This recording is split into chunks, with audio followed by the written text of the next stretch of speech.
That's our local high street, and it's a sickening sight to see. Golders Green has become the epicentre of our explosion of anti-Semitism, and it must stop.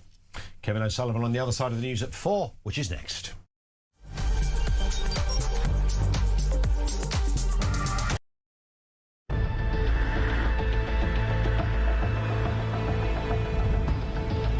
Thank you, Mr. Speaker. With permission, I'd like to provide the House with information that I now have about the appointment of Peter Mandelson as our ambassador to the United States. But, Mr. Speaker, before I go into the details, I want to be very clear with this House that while this statement will focus on the process surrounding Peter Mandelson's vetting and appointment, at the heart of this, there is also a judgment I made that was wrong. The name had been submitted to the King as Minister's recommendation. The Prime Minister had made an announcement that Mandelson was his nominee without caveats. The British sought agrément, the formal diplomatic process for a host government accepting a nominee from the US government, and that had been obtained before I arrived in post. The position taken from the Cabinet Office was that there was no need to vet Mandelson. Mr. Speaker, I know many members across the House will find these facts to be incredible.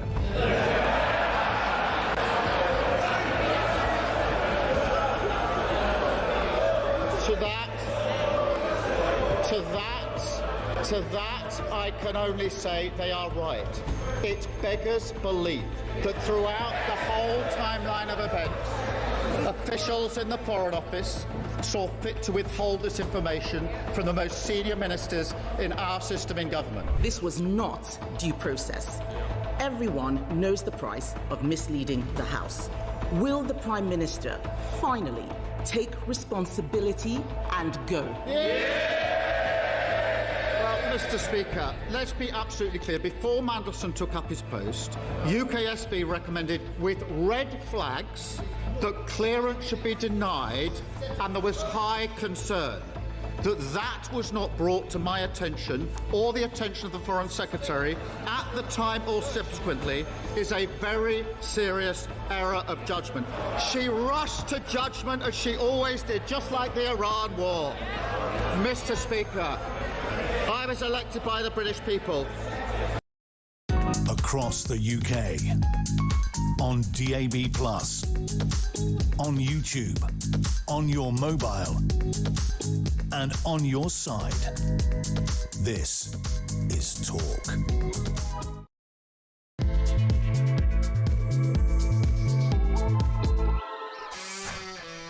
Good afternoon and welcome to Drive Time right here on Talk. I'm Kevin O'Sullivan and I'll be your host for 3 powerhouse hours of news, views and topical debate. Only one story today, to be honest with you.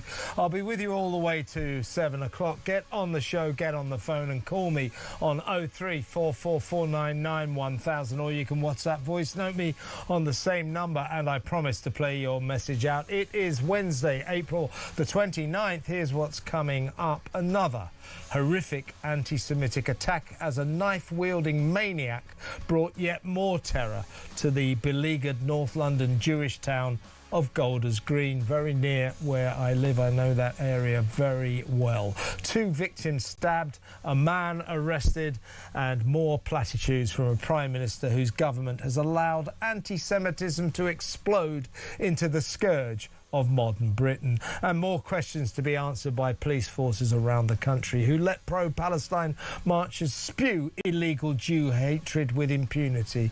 We're going to stick with this story throughout the afternoon. It has been declared an official terror incident. We don't know much about the assailant yet, but we do know police acted very, very quickly. He stabbed 2 people. He was chased another poor victim down the road. That victim was going to come on the show, but I think he's got delayed shock syndrome. He's now absolutely traumatised. He's an Orthodox Jew coming out of a nearby synagogue. That's where this atrocity unfolded. The local people furious. Mark Rowley, the Met Police chief, down there delivering his piece to camera. Locals shouting, "Resign now." They do not feel protected protected by this police force. They do not feel safe. This is Golders Green, which has become almost the epicenter of this explosion of anti-Semitism that is afflicting our country right now. Of course, only a few weeks back we had the attack, the firebomb attack on those 3 Jewish ambulances. And I was actually going to probably do a story today about an attack on a Jewish memorial wall earlier this week. There was an arson attack on that. And such is the state of this place that, you know, I thought, well, maybe it's a bit of a busy day, Starmer and the King's visit and all that. Maybe I won't do that, but we certainly will now. And now this. 3 serious anti-Semitic incidents involving serious violence in a month in Golders Green. What is this government doing about it? Well, look, let's get the ball rolling. We're going to stick with this story throughout the show. It is a major story. This was immediately, often they drag their heels, don't they, on this kind of story. But the police immediately, in fairness, declared it to be a serious terrorist incident. So that's what we're dealing with here, folks. And we've seen footage of a guy just standing at the bus stop on a main street. Guy walking past him suddenly stabs him in the neck. Now, also, for legal reasons, we won't be able to show you the footage of the police restraining this guy. They tasered him, and when he went to the ground, let's just say they used extremely strong tactics. And there will no doubt be an outcry. I mean, they kicked him in the head a few times whilst restraining him. By the way, you know, as far as I'm concerned, I couldn't care less. But there will be, the lefties will say, oh, police brutality and all that. But the police have explained to us that as far as they were concerned at that point, he could well have had explosives. So all methods were required to restrain this guy and to make sure that he was not equipped with bombs. So I don't really want to hear anybody going on about police brutality. This was trying to save innocent citizens, including the 2 innocent citizens who got stabbed. As I say, at one point this maniac, this knife-wielding maniac, was chasing an Orthodox Jew down the street. That poor guy running for it, literally running for his life. This is Manchester Synagogue all over again. As yet, fortunately, it looks as if the victims will survive. They're in stable condition in hospital. But, you know, it could have easily been fatal. This has got to stop, hasn't it, folks? Let me know what you think. 0344 499 1000. Now, let's go over to my first guest. She is Talks International editor Isabel Oakeshott. Well, Isabel, lots that we were going to talk about, but I think we have to concentrate on this. And Mark Rowley will play some footage of him talking to camera in Golders Green in just a second. But as he was speaking, one member of the local Jewish community yelled, "Resign now." And I think what the fury is all about is that week after week we still have these pro-Palestinian marches that snake through the cities of this country. You know my position, I'm actually against banning them, but I am even more against the way the police do not police them. They allow these demonstrators, these protesters, these pro-Palestine nutters to yell illegal slogans about Jews, about Israel, you know, jihad, etc. The police just stand by and look. That has got to stop. We have to send a message.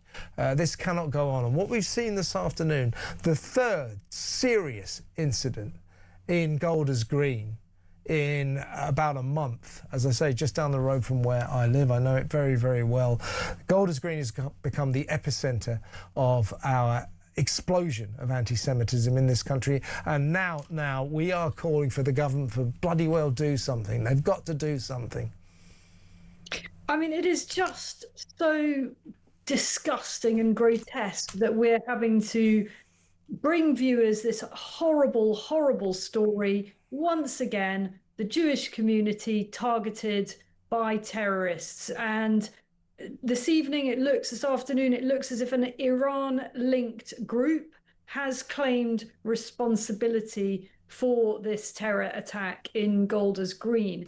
And only yesterday, I think it was, or in the last couple of days, we had this Iranian diplomat being able to put out this call for martyrs to the cause in the UK. What is it that our government does not understand about this extreme anti-Semitic vein that is now running through our country? And you and I have talked about this many times, Kev. I'm much more hardline than you are on these marches. I'm done with them. I think most decent people in this country might not go as far as I would and say ban them, but I think a lot of people would. A lot of people are sick of seeing foreign flags, Palestinian flags, and extreme symbols on these marches. They are a stain on our country.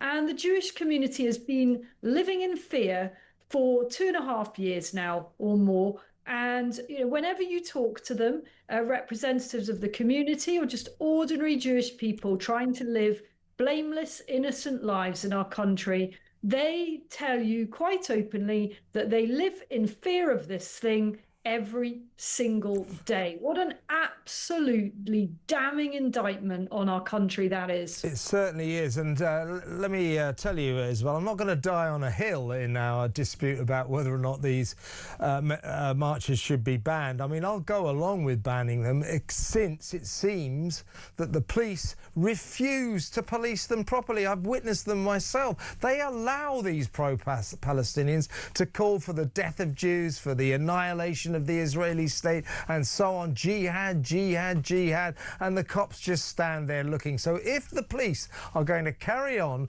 refusing to police these marches, then I will join you in calling for them to be banned. Before we carry on, Isabel, this is Keir Starmer. Keir Starmer, the Prime Minister, has called a Cobra meeting. Cobra, of course, what is it? Corridor B, Room A, but it's an emergency meeting of the powers that be about what to do about this. So God knows what's going on in that meeting. But here's what Keir Starmer had to say shortly after the attack, which happened while he was actually in the House of Commons. So take it away, Prime Minister. Deeply concerning to everyone in this House. There is now a police investigation, and I think we all need to do everything we can to support that investigation and be absolutely clear in our determination to deal with any of these offences, the like of which we've seen too much recently. Yeah, and what has he done about it? I mean, we're always hearing him about how shocked and horrified and there is no place for this kind of anti-Semitism in this country. That's the third time he's had to say that. In fact, the fourth time, if you take in Manchester, in less than a year. He has to keep saying this. What is he going to do? When will he do something? I mean, those who are watching this will have seen, the front bench just nodding along, with their poker faces as if they can't imagine that this government could be doing anything more to stop the scourge of anti-Semitism. The truth is that it is absolutely mushroomed like a poisonous fungi under their administration. And now we're in a place where they're acting as if this is some kind of surprise, when the Jewish community would tell you that the only surprise is that more people haven't died so far. And here's another thing. Here's what we don't hear about. We don't hear about how many such plots our still brilliant intelligence services actually foil. I suspect if we knew how many plots they foil, we would be even more horrified. And it would give a great indication of the scale of this in our country. And let me add one more thing. With every boatload that comes over, the channel generally will contain several Iranians. Now, it isn't exclusively Iranian nationals who are linked to this sort of thing, but we know that they are linked to this sort of thing. They have been before, and here we are again in a place where Iran, a hostile state, is linked to terrorism on our shores. Wake up, government, wake up. This, you are knowingly, negligently bringing in more people that may well be linked to this sort of thing. Yeah, the Home Secretary Shabana Mahmood is saying we will strain every sinew to keep keep Jews safe. Hey, Shabs, no, you won't. You haven't so far, and you won't again. This will happen again because this government won't do anything about it, and we know Labour's background when it comes to anti-Semitism. You have to ask the question: is this government's heart really in keeping Jews in this country safe? I don't think it is. Well, let me answer the question. No, it isn't, because if their heart really was in it, then they would have already strained every sinew, and we wouldn't have to hear those words because they would tell us what they've already done. And in fact, what they'd already have done would have been so dramatic that we wouldn't need to be reminded of it, because we would see it in a massive cultural change in our country of zero tolerance for these attitudes, zero tolerance for extreme hate marches, zero tolerance towards any crime against the Jewish community, an approach towards that is as zero tolerant as it is towards any supposed hatred to Muslims, to people of color, to other minority communities. How come it's okay to terrorize the Jewish community but not others? I don't get it. Exactly right. It's once again, it's two-tier Keir's, two-tier Britain. There's a different treatment of our Jewish community to the rest of the country. Why does this government not go to the ends of the earth to keep Jews safe? Why are they not that interested in protecting our Jewish citizens? It's because of this. It's because there's only 280 or so thousand of them, and that doesn't add up to all that many votes. Meanwhile, there are 4 million Muslims. That's lots of votes, and Keir Starmer can't do enough for that community, can he? I'm getting sick of this, Isabel. I really am. No, completely sick of it. I tell you what's happening as well. I mean, this won't come as a surprise to many people. A lot of Jewish people are just leaving the country. What a utter shame that is on us as a country. Jewish people are leaving. They are going back even to Israel, even when it is constantly in a state of conflict. They consider it's probably safer in their homeland, as it were, their original homeland. Do you know what upsets me about it? I mean, I live very close to this, and I live among the Jewish community, if you like, so I know a lot of these people, and I hate this expression, but this narrative that you and I are involved in now, it sort of others the Jewish community, as if they're somehow different from us. Oh, the Jews, you know. No. These are British citizens. They've lived here. Some of my neighbours are like in their 60s. They've lived here all their lives. One of them has never been to Israel. Do you see what I mean? These are British citizens. And this government has got to get across that and start looking after them. Absolutely. Absolutely.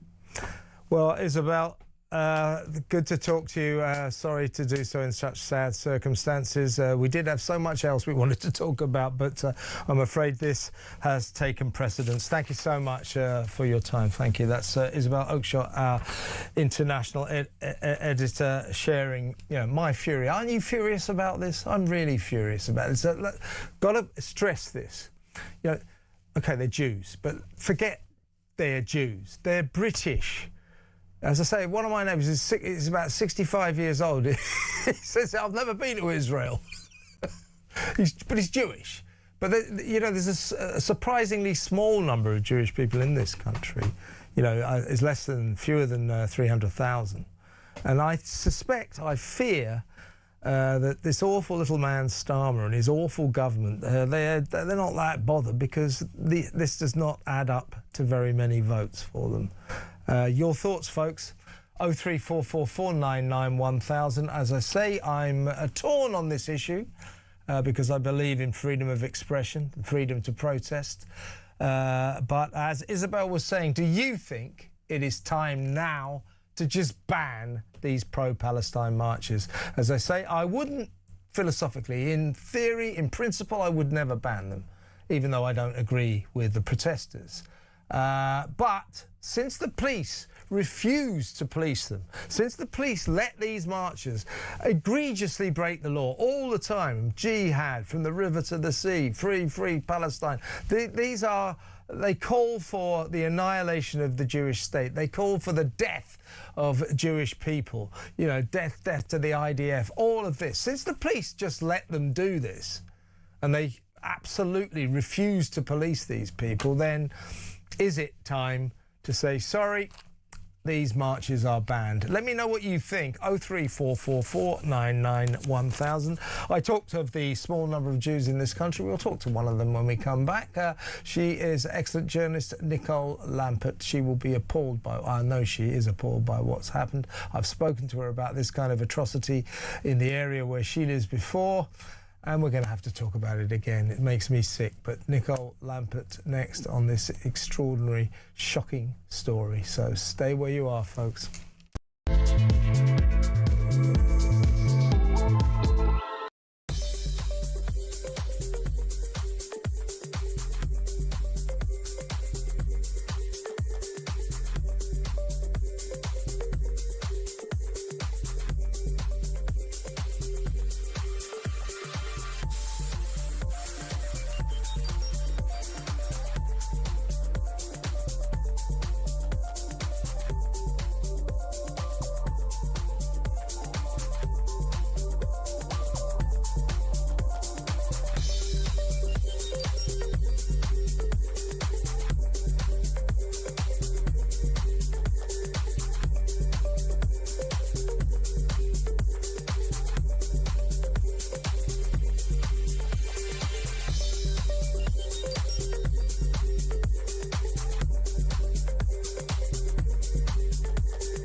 I hope I wouldn't have used that. Well, certainly I don't remember trying to get any job for my mates. Can you get a job? Can you help get a job for ex's mates? But don't tell the Foreign Secretary. I don't think it's completely surprising that the Prime Minister would be so sensitive about the way in which he was dealing with a member of his senior team, and particularly a Director of Communications who's in minute-by-minute contact with the media, that he would want that kept to a very, very tight group of people at the time. Across the UK, on DAB+, on YouTube, on your mobile, and on your side. This is Talk. Welcome back. Let's go straight over to Jewish journalist Nicole Lampert. Welcome, Nicole. Hi, Ben. Well, this is so depressing because, you know, you and I have talked only recently. We've talked about the Jewish ambulance. And here's a story I was going to do today. This is what we're talking about here, right?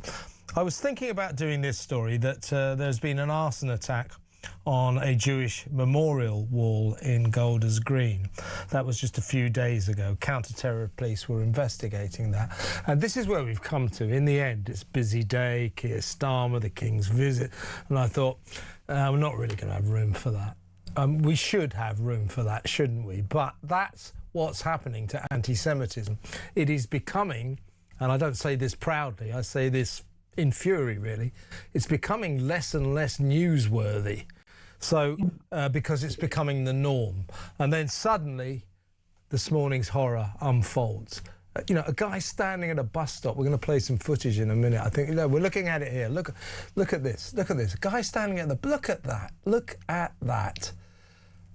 We were also, Nicole, we were going to have a guy on, an Orthodox Jew who'd been at the local synagogue just up the road. And he was going to come on and tell about his traumatic story, because this guy chased him down the road, waving this knife like that. And, of course, he said, yeah, I'll come on and talk about that. And over a couple of hours later, I think he processed it, and he was in a sort of state of post-traumatic shock. And now, he just doesn't feel he can do this. But, these scenes, unfolding on our streets. This is about like a few mile or so from where I live. I think it's quite close to where you live. I mean, it's got to stop. And all we've got from Starmer is, once again, there's shocking. So there's no place for anti-Semitism in this country. What is he doing about it? Nothing. Exactly that. And it's felt long past the time where it's too far. Yesterday I was in Manchester. Actually, I went to the Heaton Park synagogue, where obviously 2 men were killed on Yom Kippur, and they're still a community in trauma, and this just re-traumatizes them, and it re-traumatizes the Jewish community, and it and everyone on all my hundreds of WhatsApp groups that I'm in is like, where does this end? What will be done about it? And we know that nothing will be done about it, that for as much as our politicians say there's no space for anti-Semitism in our society, well, it is, because they let it be. They don't stop hate preachers. They don't stop hateful discourse. The Greens are allowing it to go completely untrammeled, as if it's somehow acceptable. And also the police, while they're arresting people, the CPS isn't doing enough. The courts aren't doing enough. Just a few weeks ago, someone pleaded guilty to one of the arson attacks on a synagogue and was released from bail and just told, don't go near any synagogues. What we need to see is proper punishment for this. We need to see that we need people to be put off from doing anti-Semitic acts, and we need a kind of lessening down of all the hateful speech against Jews. But I can't see that happening, because it just feels that our government, it feels neutered by it, and just wringing their hands is not enough. I'll tell you what I feel. I think it's time for some straight talking. We know the history of this Labour Party. They've still got problems with anti-Semitism. We've got Shabana Mahmood, the Home Secretary, just said, we will strain every sinew to keep the Jewish community safe. No, you won't. No, you won't. Keir Starmer, there's not a place for this sort of anti-Semitism in Britain. There is a place for it in your Britain, Starmer. Their heart, this Labour government's heart, is not in protecting the Jewish community. It is not. Its heart is not in combating anti-Semitism. We know where they stand on this. Before I get your thoughts on that, Nicole, this is the Met Police Chief, the Chief Commissioner, Mark Rowley. He spoke in Golders Green. He was down there. He spoke to the cameras, and at least one of the local Jewish community made his feelings clear. Watch this. Our counter-terrorism policing teams have already formally declared this incident as a terrorist attack. It's another horrendous act of violence directed against our Jewish communities, which follows a series of arson attacks in recent weeks. It will rightly shock and anger people across London and in the immediate communities and across the country. My first thoughts are with the 2 British Jews who were attacked whilst going about their daily lives, which they should be able to do freely and safely in their own local community. Let me say a few words about what this was. Let me be clear. This is an attack on one community. An attack on one community is an attack on all London's communities. I don't think that's right. I mean, you heard in the background there, Nicole, somebody shouting, "Resign now, Mark Rowley." And I don't think it is right to say, oh, you're attacking the Golders Green. That's an attack on all London communities. There's something special about Golders Green. It is the epicentre of our Jewish community. Many Jews live there. I live very close to there.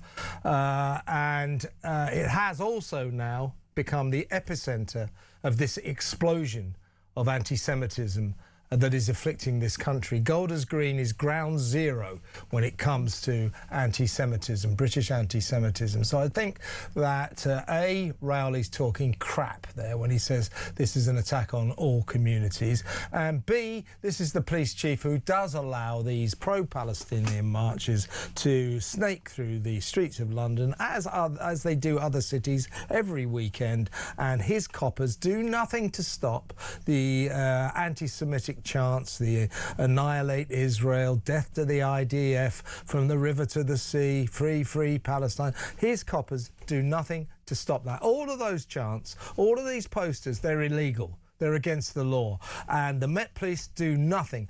Now, I was just saying to Isabel Oakeshott, my view on this as a sort of libertarian is I'm very wary of banning protests, even if I don't agree with the protests, what they're protesting about, and I seriously do not agree with these pro-Palestinians.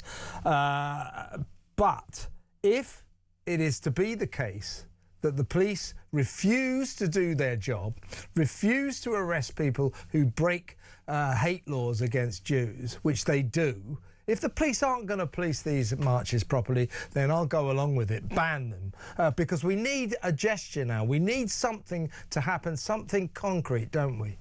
Yeah, I actually think it's higher up the chain than the police. It's the CPS, and obviously this is a place that Keir Starmer knows well, and that is where almost the hold-up is. In that, I'm sure that there are police that have done things wrong, but it's more that I'm told that they've stopped pursuing some of these cases because they know it won't go any further.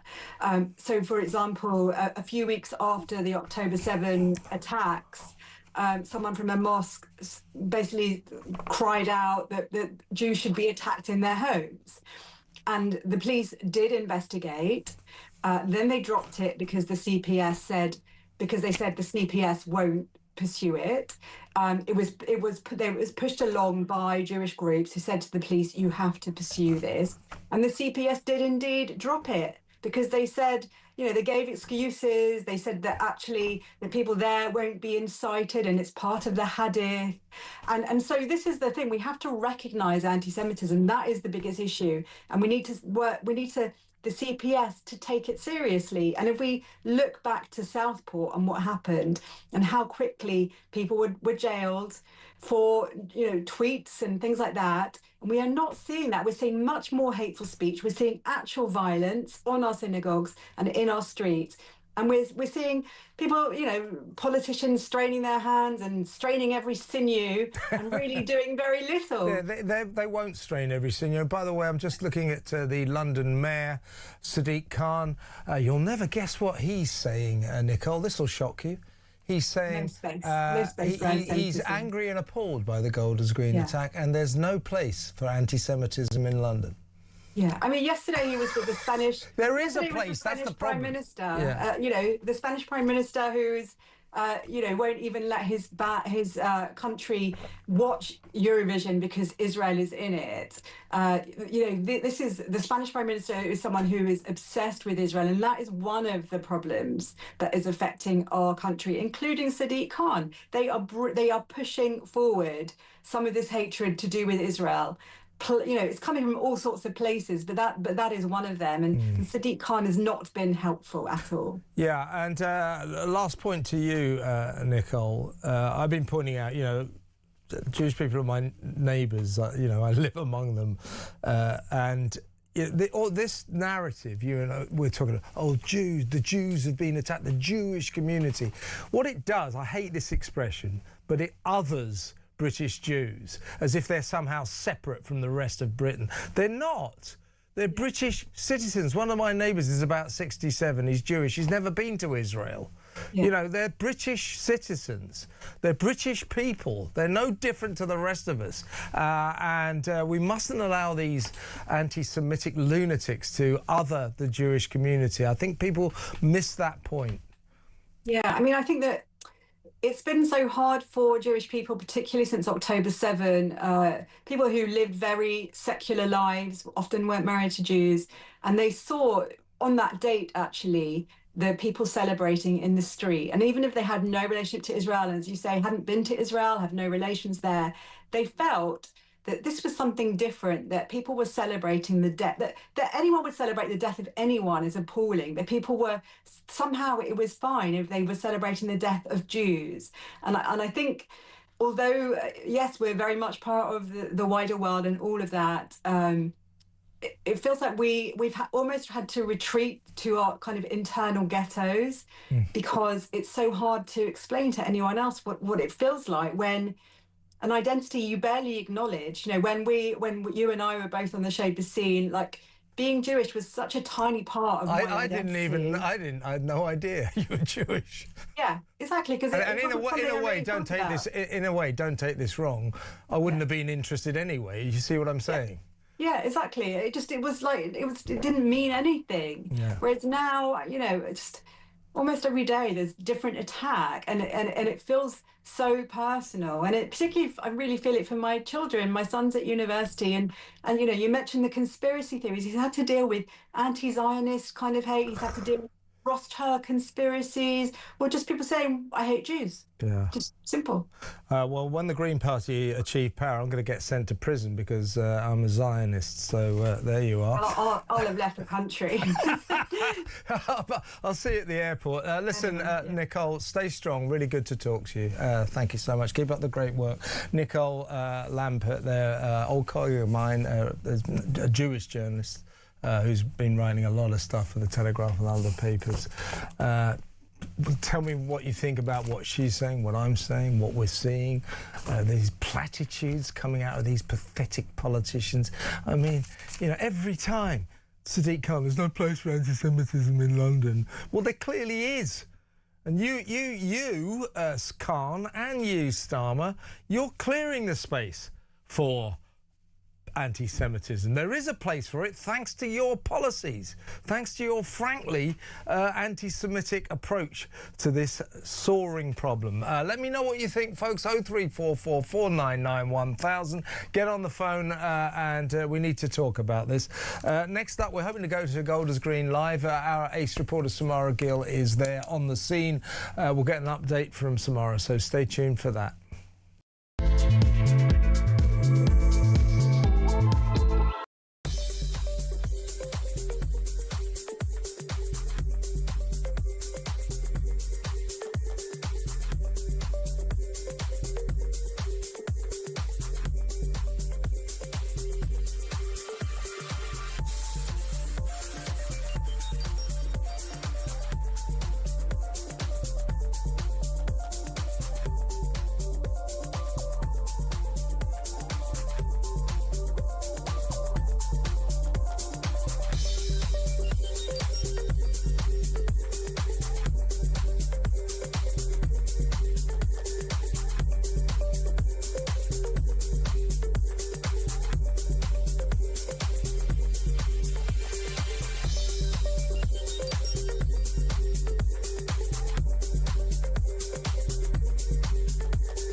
Across the UK, on DAB+, on YouTube, on your mobile, and on your side. This is Welcome back. Samara Gill, our ace reporter, is in the area. She's setting up now. We'll hope to go to her very soon, find out what's going on in Golders Green now. I left there not so long ago. I can tell you there's a lot of police around and a sort of feeling, you know, traumatised community. People in that area are traumatised, and you can't blame, you know, this is becoming all too common. Anti-Semitic attacks in Golders Green. Golders Green, ground zero for British anti-Semitism. It is the epicentre of this explosion of Jew hate that is afflicting this country, and this government's got to do something about it. They really have. No more platitudes. No place for anti-Semitism. Oh, a shocking attack. Do something, Starmer. Just do something. Stop worrying about your own backside and whether or not you lied, because you did, and do something to keep our Jewish community safe. Shabana Mahmood was straining every sinew. Yeah, right you are. Let's go over to the phones. Let's talk to Carol in North London. Carol, hi.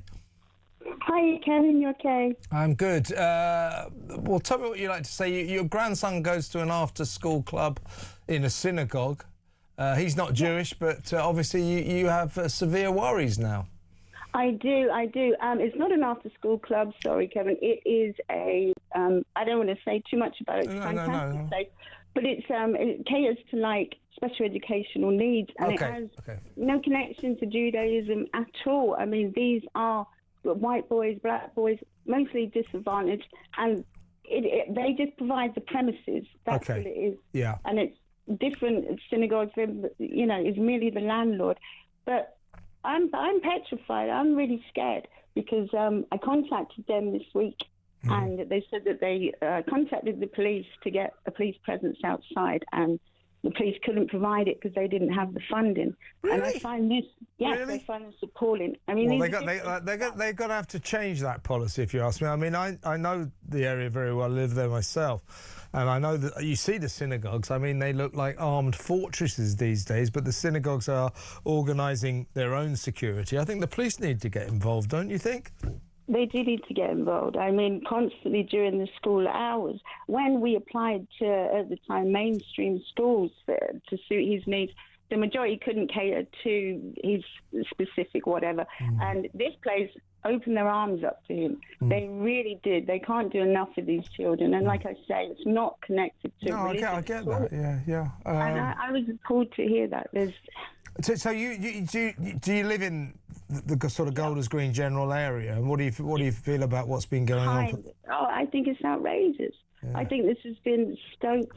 You know, I don't want to say too much. I was at university recently, and the wokeism, the Israel flag. Sorry. Oh yeah. They're all very kind people, aren't they? But they're not racists. But they hate Jews. It's great, isn't it?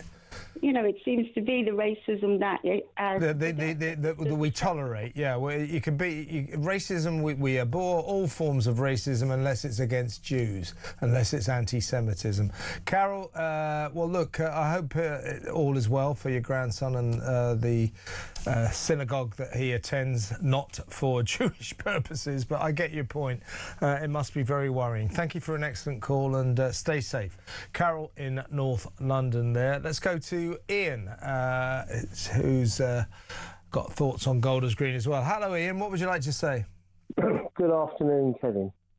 Hi. If I see one more politician come on my TV screen, mouthing a load of platitudes and wringing their hands, I'm going to scream. Yeah. I really am. I was just looked up at it. Well, you know, I've got a bank of TVs here in the studio.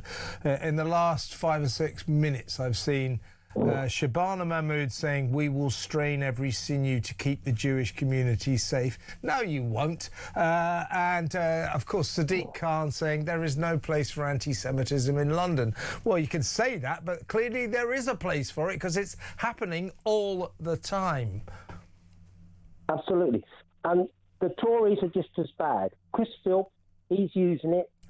He's blaming Iran. No, this is all coming out of our universities. This is coming out. I think that feeling is there is a suggestion. Yeah, I think what Philp is referring to is there's a suggestion that the assailant, this mad knifeman, the maniac with the knife, who stabbed 2 people may have some affiliation to Iran. There is a suggestion that Iran is behind this increasing number of anti-Semitic attacks.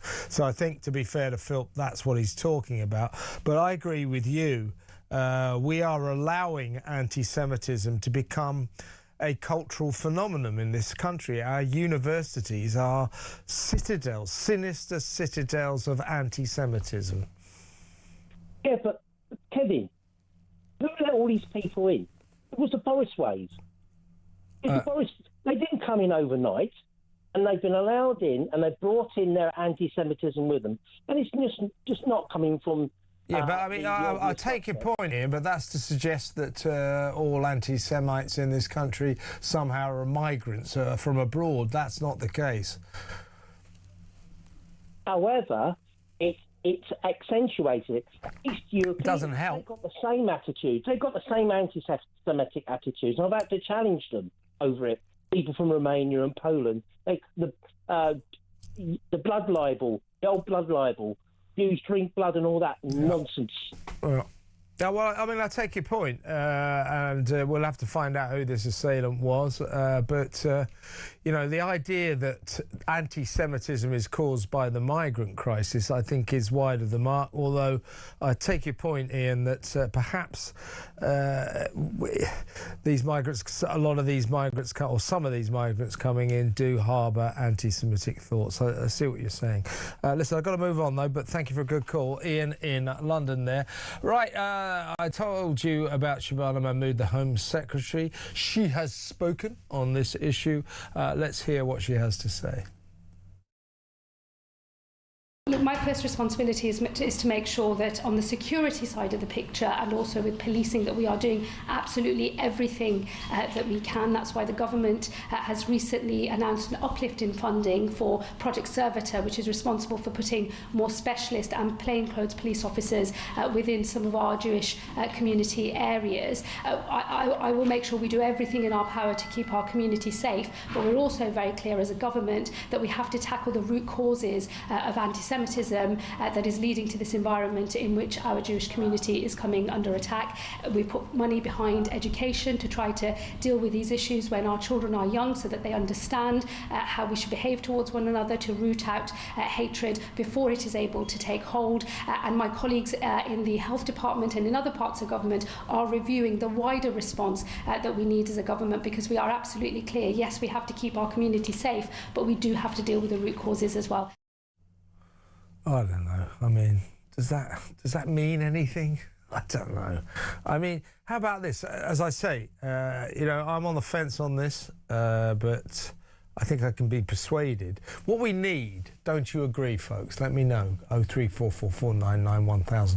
I think we need some grand gesture to show that this government is serious. We don't need that platitudinous claptrap from Shabana Mahmood, or you know, Keir Starmer saying how shocked he is, or that little idiot Sadiq Khan saying there's no place for anti-Semitism. We don't need this platitudinous claptrap. We need something to show that this government, that the authorities are serious. Here's a suggestion: maybe ban those marches. As I say, I'm going to sit on the fence on that one, but I think a lot of people would agree with Isabel Oakeshott. It is time to ban the pro-Palestinian marches, because she's talking about where does all this hatred start. Well, I don't know if it starts in those marches, but let me tell you, it is certainly fermented in those marches. They are explosions of Jew hatred, those marches. And perhaps it might be an idea now, if only to make the Jewish community feel as if this government is committed to helping them, ban those pro-Palestinian marches. Your thoughts? 03444991000. Do you agree with that? Now, breaking news, the King, of course, over on his triumphant state visit to the United States of America. We would have been talking a lot about his speech last night to Congress, but frankly, that's yesterday's news now. But the King is being kept fully informed and is deeply concerned, that's a quote, he's deeply concerned after the terrorist attack on 2 Jewish men in Golders Green, and his thoughts and prayers are with the victims. That's a statement from Buckingham Palace. Shall we go to break? When we come back, hopefully we can go to our reporter Samara Gill, who's rushed down to the scene. So hopefully that next. Stay tuned.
I hope I wouldn't have used that. Well, certainly I don't remember trying to get any job for my mates.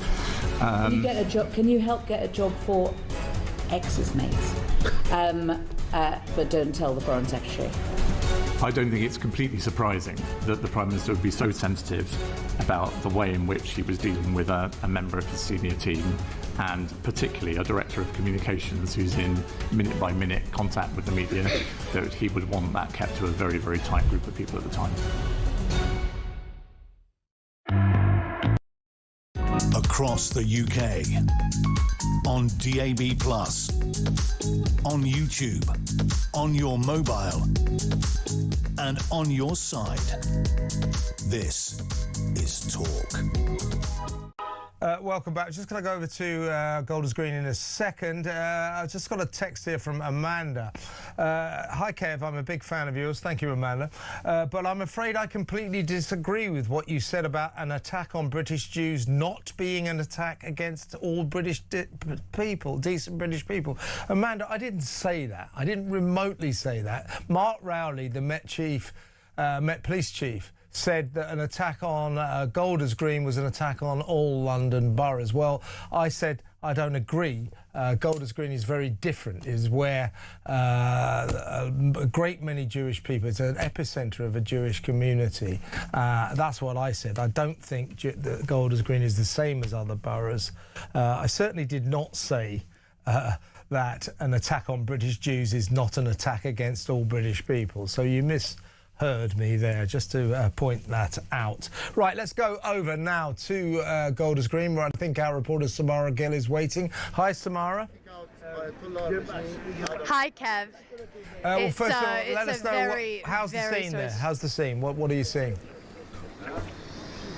Look, it's a very, very sorry state of affairs. Honestly, I'm almost teary-eyed at the fact of going through the streets of Golders Green, seeing kids coming back from school, looking obviously scared. You know, the community here trying to rally around, trying to make of what has just happened in this horrible, horrible attack. And then we see Kemi Badenoch, who just departed behind me. Chris Philp has just come. But it's just like a couple weeks ago when I was at the ambulance attack just a couple streets away. It's like some sick sort of routine now because we have a rotten country, and at the very heart of it is this rancid Jew hatred, Kev. Exactly right. As I was saying earlier, anti-Semitic attacks are becoming less and less newsworthy, and that's extremely worrying. And don't forget, 2 people are in hospital, thankfully, mercifully in stable condition. But we saw that footage of the guy just stabbing a poor innocent guy standing at a bus stop right in the neck. The fact that these victims have survived is incredible, but you know, it could have been fatal, this. It could have been fatal, but it seems like that was the point, because the Iranian-aligned group Harakat al-Shab al-Yemen that claimed responsibility for it via Sabreen News said this morning on social media, if the law to execute prisoners is not stopped, you will be executed in the streets. Some sort of call to death for all Jewish people that we believe, we don't know, but we believe might have motivated this sick individual to go out and do what he did. So basically, what we're seeing now is a potential Iranian-backed sleeper cell that awakened and thought that it was right to cause death to Jewish people. And this is really, really concerning for the state of Britain. Every one of them are now embedded in our country, and we don't know when they're going to wake up and cause terror, Kev. Well, I gather that you're with Dov Foreman, who last time he was on Talk, I mean, this is a really sad reminder of what's going on. You spoke to him, I do believe, just after the ambulance attack, the firebomb attack. And I believe he's with you now. What does he have to say? He's not, but a local, would any of the locals here like to talk to us about how you're feeling? How are you feeling? You're live right now on Talk. I mean, are you feeling scared as a Jewish person today? I'm feeling scared just knowing that near my house there's attacks going on, attacking the Jews because they're Jews. You're wearing your kippah. Are you going to be, which is obviously a religious garment for Jewish people, are you going to be scared to wear that out of the house? Is this going to be a concern for you? Going to try and hide your Jewishness after we see that the attack was very much towards your people? I don't know if I'm going to hide it, but like I suddenly feel a lot more scared wearing the kippah. Thank you very much. There you can see that the community already is feeling that they need to change the way that they are in this country that was once free. Well, now it seems like it's absolutely abysmal and that there isn't freedom on the streets. And I can just see a bunch of people behind me that are looking very scared and worried, Kev. Indeed, and just now Mark Rowley, the Met Police Chief, was down there making his piece-to-camera statement, and someone in the crowd shouted, "Resign now." I'm afraid, Sir Mark, I'm afraid, Sir Keir, Sadiq Khan, what have they done to protect the Jewish community? I'll tell you what they've done. The square root of sod all. They've done nothing. And that's why those people behind you are so frightened. It's a shocking scandal. It's an absolute scandal, and I've got Dov with me, but I don't think we have time before the news now, or do we, Kev, yeah, for quickly, a very quick word from him?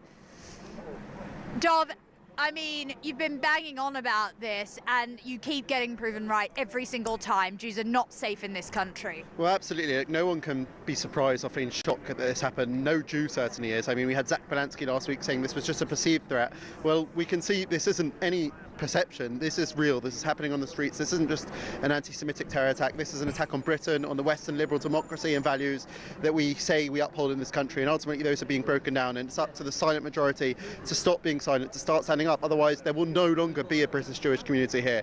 We were all frightened. We are scared. This is terror on our doorstep. Not the first time. Twice in a month, synagogues being arsoned every few days, Jewish school children being beaten up, university kids being assaulted on their campuses too.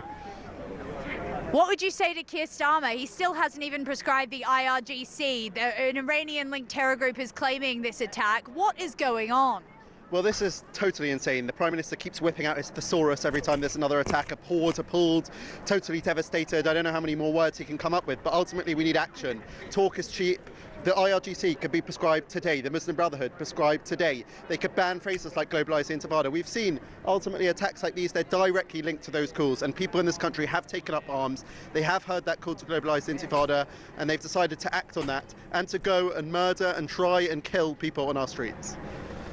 Kevin said that essentially Mark Rowley was shouted shame on you or something along those lines when he just arrived. I mean, what would you say to Sir Mark Rowley, sir? I mean, I don't even want to say sir in this situation. Well, the Jewish community is of course appreciative of the tens of millions which is thrown at security and the fact that there's extra police patrols here, but it's not enough. For 2.5 years, the police stood idly by as these chants of globalised intifada were allowed to run rife across our country. Time and time again, anti-Semites do get arrested, and the CPS completely drop these cases. I mean, we saw 3 years ago rather, throughout Golders Green and Finchley, a convoy from Leeds and Bradford and other places across the country with pro-Palestinian flags on their cars came to this area and shouted, "We want to rape the Jewish women." Nothing happened to them, no charges. And then again, we see a few weeks ago the arsonist, the 17-year-old who tried to burn down Kenton United Synagogue. Nothing happened to him, allowed out on bail. And that shows anti-Semites like the one today that they have a free pass. They can come here, try and murder Jews, and nothing will happen to them. Well, look, we're seeing what's happening. They'll do it time and time again. A massive amount of support. Just lastly, Dov, you say that Jews are the canary in the coal mine. When their freedoms are being stifled, then everyone else should beware. I mean, isn't this a day of reckoning? Absolutely. I mean, first they come for the Saturday people, then they'll come for the Sunday people. This is a warning to all of Britain. This isn't just a terrorist attack on the British Jewish community. It's an attack on the whole of Britain, and people need to start calling it out for what it is. Thank you. There you go. Thank you, Nothing more Samara. to say about that. Thank you, Back Samara. to you, Kev. Thank you very much, Samara Gould there. That's Dov Foreman, obviously a Jewish campaigner, but also he is the grandson of a Holocaust survivor. Let's go straight to the news. More on this story when we come back.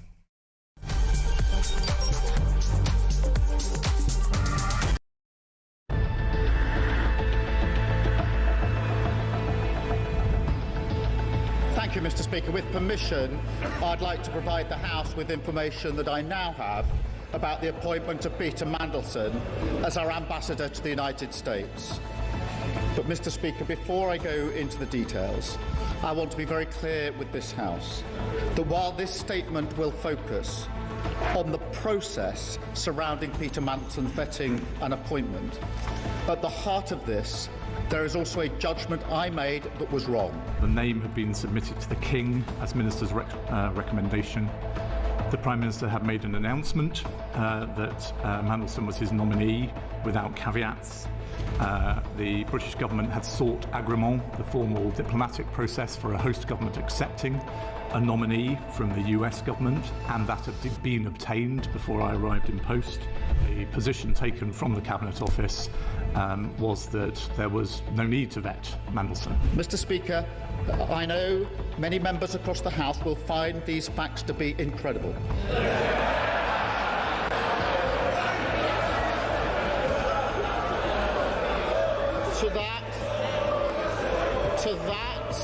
To that, I can only say they are right.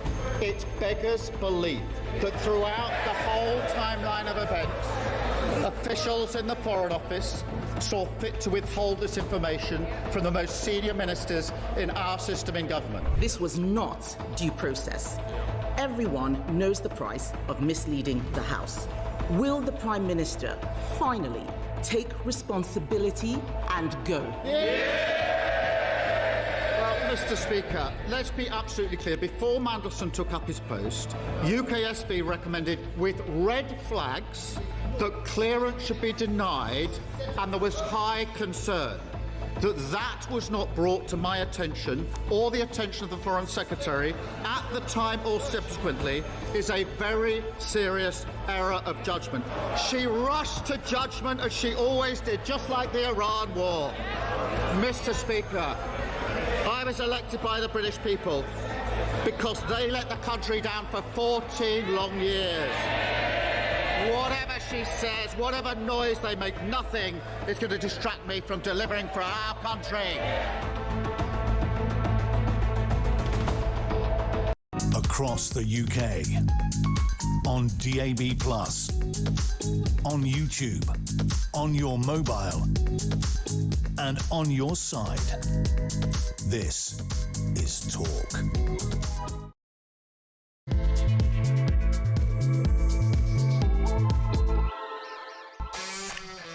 Welcome back. Let's go straight over to my next guest. We're sticking with this horrific story in Golders Green in North London.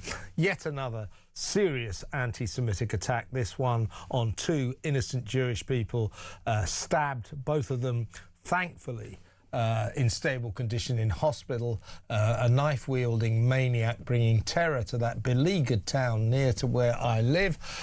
This is the 3rd time in just several weeks we've had the anti-Semitic attack on the Jewish ambulances, the firebombing, remember that? Woke us up in the middle of the night. We heard the explosions. I was thinking of covering the story today that this week there's been an arson attack on a Jewish memorial wall on Golders Green, but such is the nature of this explosion of anti-Semitism. I don't say this proudly, but it's slipping down the news agenda. You go, oh well, another attack. If no one's killed, maybe we'll save that for another day. That's what's going on, and then of course we get this. We have all of our politicians spewing the usual platitude. There's no place for anti-Semitism, no place for this kind of hatred. This violence won't be tolerated, and yet it sort of will be, won't it? Well, let's go over to my next guest. He's a former Conservative Cabinet Minister, Lord John Redwood. Welcome, John. Well, good afternoon, and so sad that we're meeting on this occasion when there's such dreadful news again. Yeah, exactly. It's an avalanche of terror against the Jewish community. I mean, I was going to talk to you, obviously, about the King's speech in Washington. I was going to talk to you about Keir Starmer's sordid attempts to save his own sorry backside. Lots of these big stories going on. There's a lot going on the migrant crisis today, and the shocking news that 6 million people on benefits are earning more, if you can call it earning, than people who are working. All of these huge stories we should be discussing, but I'm afraid this has to take precedence. Another shocking anti-Semitic attack in Golders Green.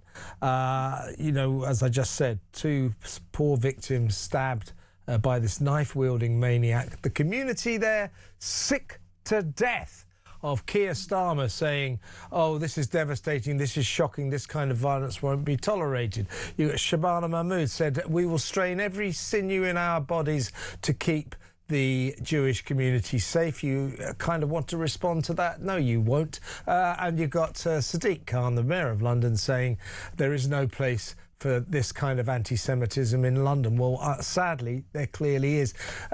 These platitudes from these politicians don't get us anywhere. The Jewish community in Golders Green are calling for action. They want something done, and they've got a point, haven't they, John?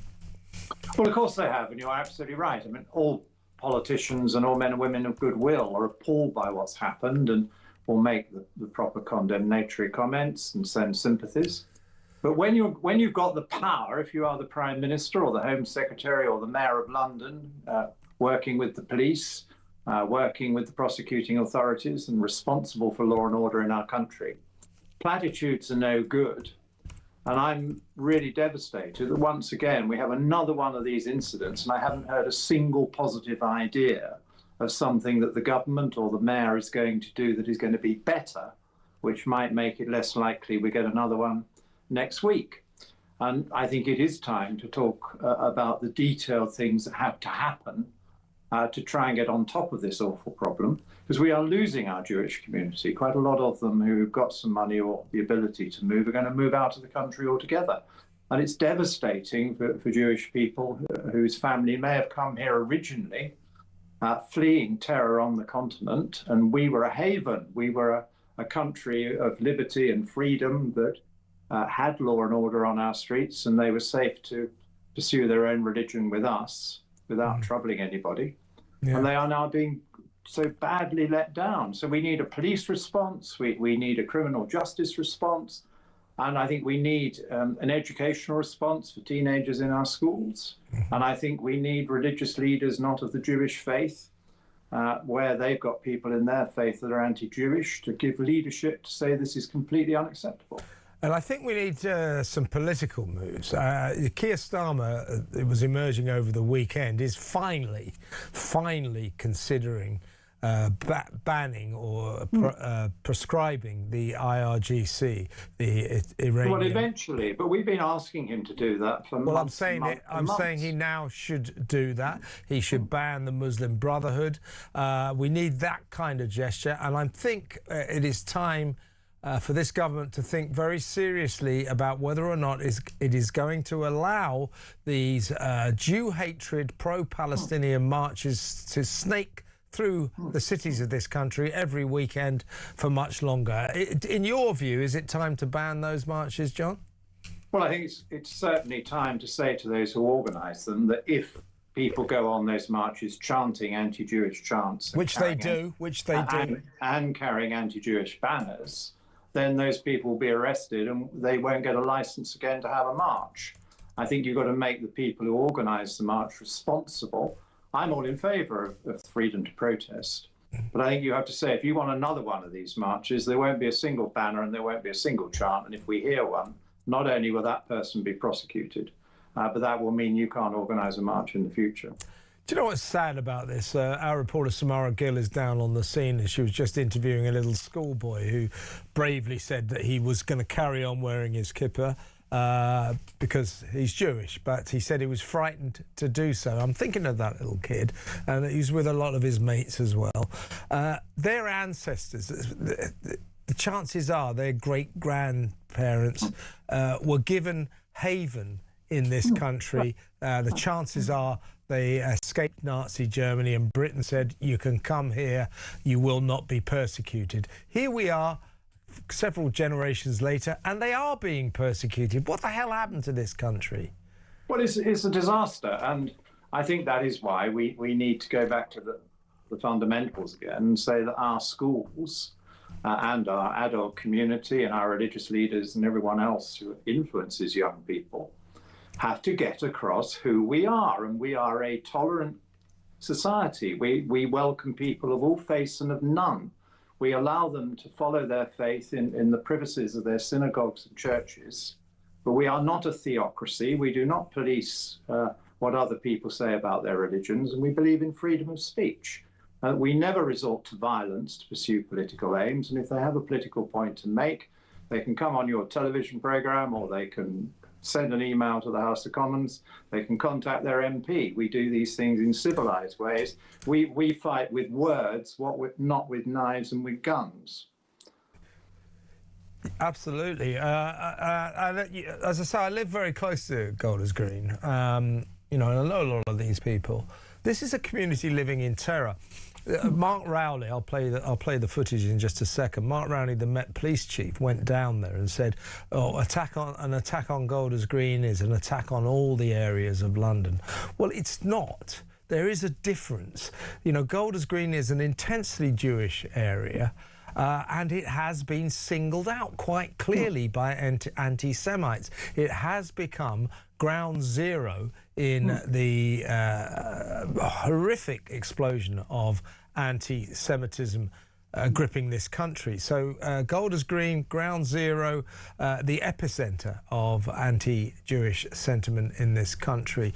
So this is a particular community that needs full protection, more protection than it's been getting so far. This is the third time it's been attacked in about 4 weeks. No, I agree. That in the short term, there has to be more police resource. The mayor needs to get behind that and talk to the police about how that can be done. But we do need this whole community, whole society response as well, because these attackers, they're often youngsters. It wasn't on this occasion. But they're somebody's son or grandson or whatever. For the older ones, they too live in families and communities. The rest of the adults that know those people need to curb them, bring them under some kind of control. Otherwise, their family is going to be the scandal family perpetrating violence in this totally unacceptable way. So we need that whole response. But I agree with you that the initial response can come from the mayor and the police.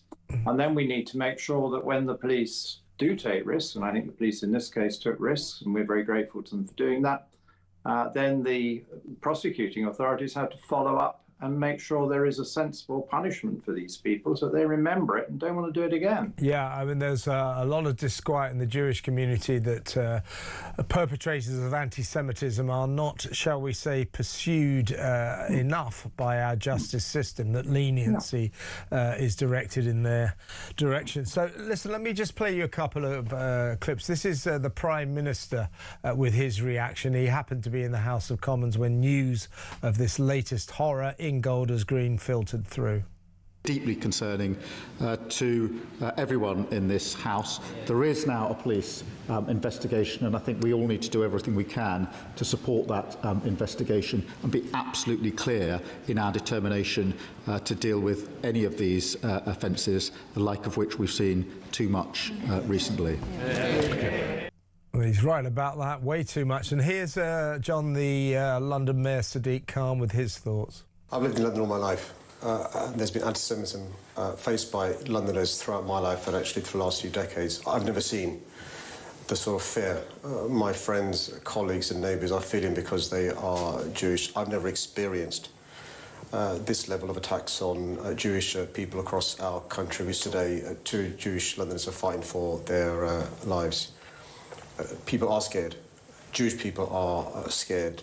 Parents are scared. Children are scared. Teachers are scared. It cannot be right. There's simply by virtue of a school being a Jewish school, it requires additional protection.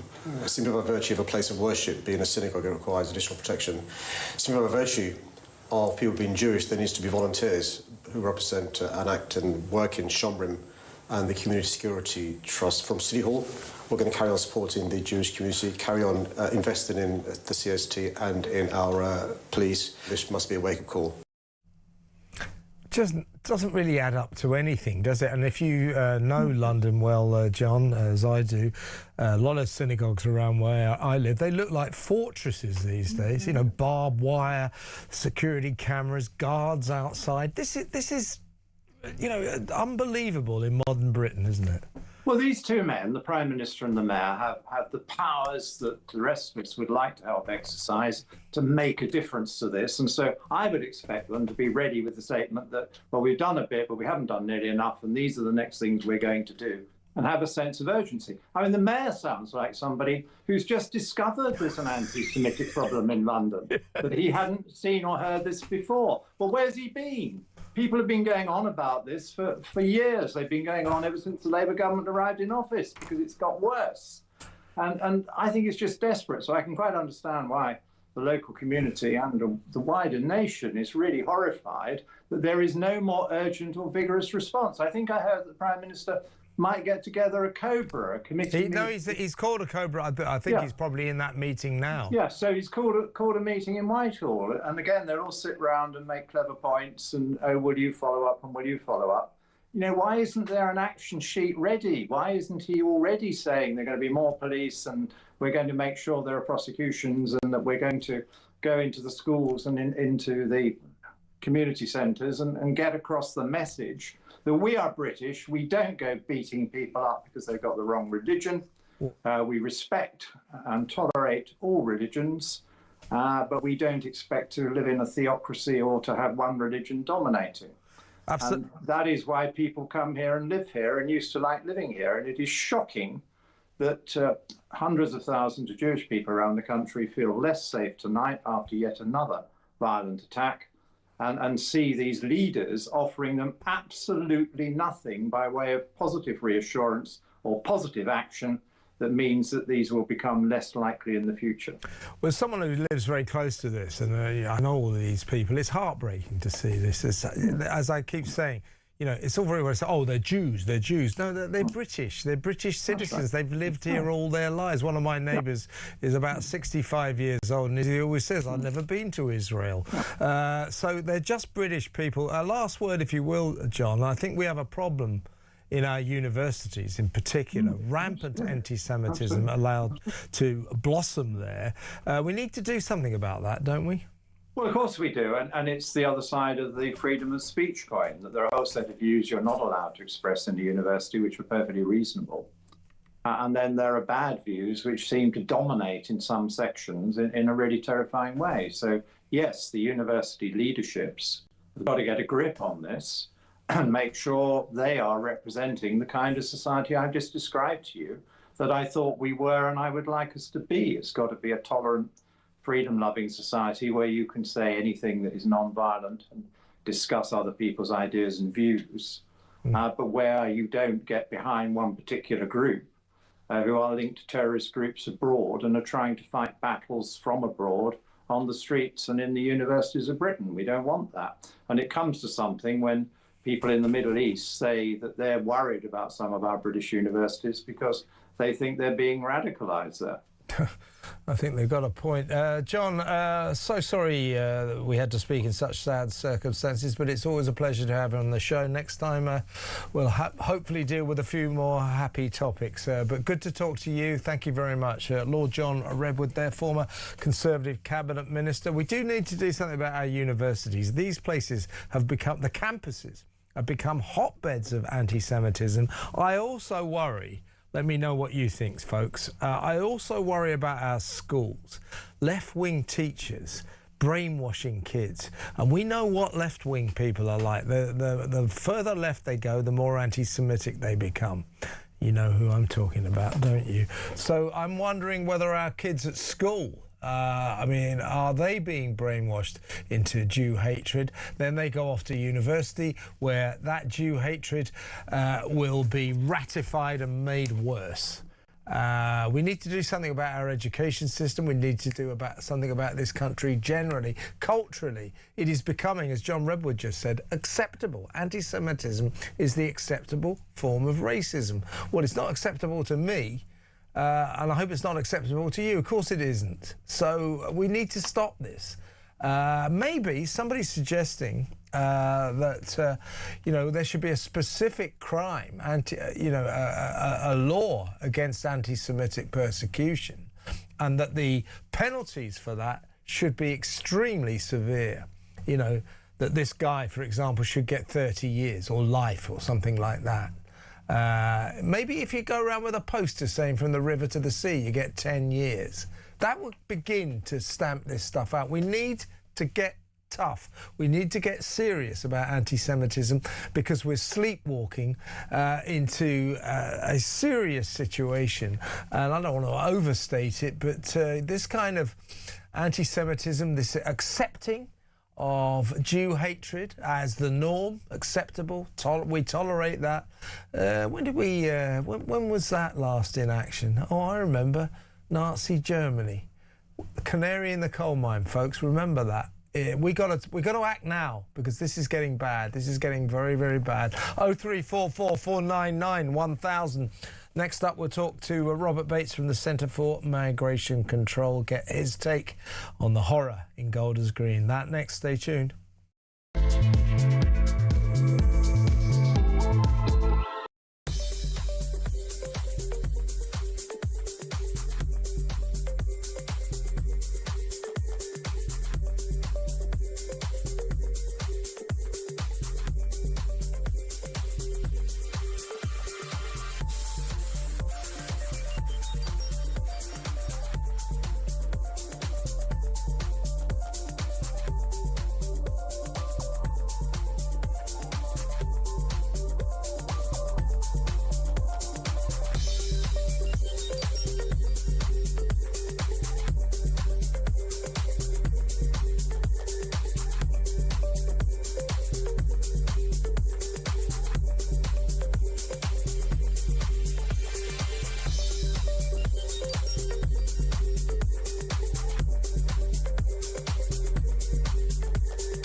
I hope I wouldn't have used that. Well, certainly I don't remember trying to get any job for my mates.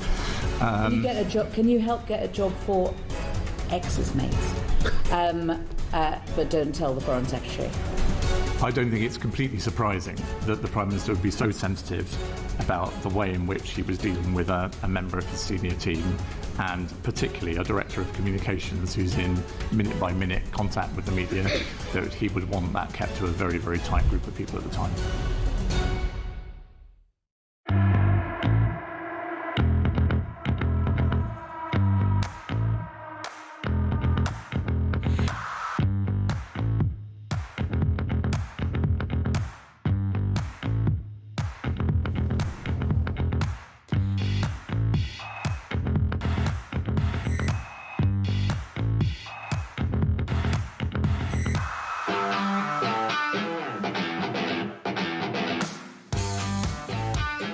Across the UK, on DAB+, on YouTube, on your mobile, and on your side. This is Talk. Welcome back. Let's go straight over to my next guest. He is Robert Bates from the Centre for Migration Control, Research Director there. Robert, obviously I was going to talk to you about the migrant crisis, new terrifying statistics, but we need to talk about Golders Green. Your reaction to what we've seen, bearing in mind this is the third serious anti-Semitic incident in Golders Green in, 6 weeks or something like that. Golders Green has turned into the epicentre of this extremely worrying explosion of anti-Semitism, of Jew hatred in this country. I think the most surprising thing actually is sadly how unsurprising now these attacks on the Jewish community seem to be in Golders Green and elsewhere in the country as well. You know, this is by no means an anomaly. We've seen them up and down the country, sort of organised attacks or lone wolf attacks. And I think actually really the anti-Semitism that you were just discussing before the break really is something that I don't think is natural to Britain. I don't think it is something that actually, 99.9% of the people of this country actually hold. But I think, unfortunately, we have pursued this multicultural agenda mixed with immigration, and we've brought in very, very virulent views as a result of that. And we've had mixed to that a really sort of upper middle class snobbishness as well that has allowed that to proliferate. And I think that sort of cocktail of left-wing or upper middle class individuals and Islamists on the streets of London, and the fact that those protests were allowed to sort of continue really with no clamping down at all is another component of that. We've got a sort of state that has been far too permissive for these kind of behaviours for too long. And it was, I think Mark Rowley really got what he deserved when he was on the streets there, and the booing and the baying and stuff like that, because I think he is failing the Jewish community in particular. I think, it's still an institution, the Metropolitan Police, that is not prepared to actually have the uncomfortable conversations about why these kinds of attacks are taking place. And it's really sad to see, without a huge bout of soul searching from the Metropolitan Police, how they will be able to reconfigure themselves. Because I think actually it's an institutional rot now that has set in, this mixture of wanting to sort of manage community tensions in a certain way that actually just allows one sort of really, really evil ideology to conduct these attacks with reckless abandon. Yes, quite. Now, I think would be wrong to put our anti-Semitic problem, all on the doorstep of the migrants who come into this country. A lot of anti-Semitism is homegrown. A lot of anti-Semitism, as you say, proliferates among the British, particularly upper middle class Guardian readers, particularly The Guardian, particularly the BBC. These are places where anti-Semitism is fermented. There's no doubt about it. Anti-Israel, anti-Jew. So not fair to say it's all down to migrants. But to what extent, Robert, do you think we are, in a sense, importing anti-Semitism with many of these Muslim men that come into the country from the Middle East, Sub-Saharan Africa, Afghanistan? Do we have a problem there? I think that is undoubtedly a huge problem. And, we've seen in the last couple of days the Iranian sort of state putting out calls for its sort of so-called sleeper cells in this country to take action on their behalf as well. And I think actually when you have open borders, which is effectively what we do have, and you don't vet out people who have ideas that are anathema to the very essence of what it is to be a member of this country, and that they are able and sort of permitted to operate in whatever manner they want, and there's no real check and balance on that. I do think it's sadly a consequence of these huge numbers of people coming to the country, and especially from certain countries in the Middle East and North Africa, where they have huge problems with anti-Semitism. I think polling suggests some of the sort of nations in those regions hold really, really abhorrent views towards the state of Israel and Jews as a whole. And I think actually it's time now to recognise that we can't recognise all cultures as equal, because they're simply not. Some hold really backwards ideologies, in particular, whether it be towards women and girls or whether it be towards Jewish people, that just simply aren't compatible with this country. And rather than continuing down this route of, tens of thousands, hundreds of thousands every year, and actually in many instances as well bringing in sort of religious workers who then go on to work in mosques and so forth and preach this hatred, we just need to sort of clamp down, stop it, and say, no, enough's enough. We need to take stock now, because things are really going to, I think, sadly hot up. Because I think just the way geopolitical events are now having ramifications on the street of Britain is something that we've never really seen before. We've never sort of had the sort of individuals representing, as it were, Middle Eastern countries or countries in Asia taking action on the streets of London and fighting out almost conflicts from thousands of miles away in Britain. It's a bizarre situation we've got ourselves in here. Now, there are suggestions that this assailant, and in fact, a lot of these anti-Semitic attacks are connected to Iran. That Iranian terrorism may be at work here. There's a suggestion that the assailant was somehow a part of an Islamic terrorist group there in Golders Green. To which, there were stories at the weekend saying that Keir Starmer finally is being dragged kicking and screaming towards banning the Iranian Republican National Guards, the Iranian Republic National Guard, the IRGC, banned all over the world, but not yet here. Also, the Muslim Brotherhood, still not banned here. It is time now, given what we've seen this morning and given what we've seen over the last month in Golders Green in particular, but around the country generally. Let's not forget last October, the terrible, fatal attack on the Manchester synagogue. It's time now to ban those Iranian organisations, to prescribe them for what they are, terrorist groups. Way past time. The fact that it's not happened at all is a national embarrassment. What are other Western countries thinking when they look at Britain sort of dragging its heels and having a Prime Minister, as you say, being dragged kicking and screaming into potentially maybe considering it at some point? I also think it's important now, given how these reports that suggest that this attack might be in some way linked to an Iranian terrorist group. I think we just need to sort of say, whilst this conflict in the Middle East is going on, we need to freeze all inward migration from Iran, because we just don't know the individuals that are going to be coming. And that, of course, includes those individuals that are coming on small boats from Iran. We've seen instances of these individuals actually being sort of state-sponsored and going on to try and attempt to commit terror attacks as well in Manchester. I think we just have to play it safe now and say, no, it's clear that, in some form or another, the Iranian state is looking to give us a bloody nose, and we need to take precaution to do that. And that does entail shutting the borders to Iranian migration. Yeah, prescribe the Muslim Brotherhood and prescribe the IRGC. It's not rocket science. It's time to do that. We need that gesture from the government, I think, right now. Stay where you are, Robert, because Kemi Badenoch has gone down to Golders Green, and this is what she had to say. Let's take a listen. One, we need to make sure that when people carry out these activities, they feel the full force of the law. People think they can get away with this. The person who firebombed a few weeks ago is out on bail. That's not full force of the law. Islamic extremism, this is something that is fueling it. It's not the only thing, but it is fueling it. We need to tackle the misinformation that we're seeing, where people are attacking Jewish businesses in Prince, Gale's Bakery, and so on. We have to root this thing out. We spent a lot of time being tolerant and hoping that it would go away, but we need more action now, not just how words. is my community going to be protected from today? How is so this is one of the things. This is one of the things which we have to raise with the people in charge. You have the Met Police. Now, I'm not the head of the police. I'm not the Prime Minister. I am a politician. But I can see that there are certain things that are fueling this. We need to drain the swamp. There are things that can be done to make it better. I didn't realise that, Robert. She just said that the one of the people charged with attacking or firebombing those Jewish ambulances, what is that, about 4 weeks ago now, is out on bail. Well, that's the sort of leniency I don't think we want to see, isn't it?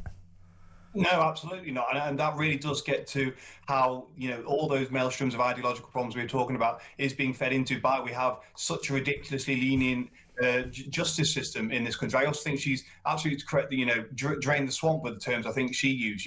Something clearly has gone rotten here in terms of the way society is operating, especially in North London, where we do have now an incessant number of these kinds of attacks taking place. I think she, was very, very strident there to identify, the potential for this to be an Islamist terror attack. I do think actually that the police now need to come out very, very quickly. They said they're still trying to ascertain nationality, immigration status, sort of any motivation behind this individual. I think it's imperative that they get that out ASAP. They've already been able to ascertain, his background, claiming he had mental health issues and a history of violence. So I think if they've got that information, then they probably already have a bit more of a profile. And I think actually the best thing they can do right now to try and sort of help people understand what the heck is going on in our capital city is to put that information out and then allow the conversation to actually follow facts and allow it to take shape around something that we actually can know is tangible, rather than actually just allow the speculation to run rife and maybe conversations get misdirected.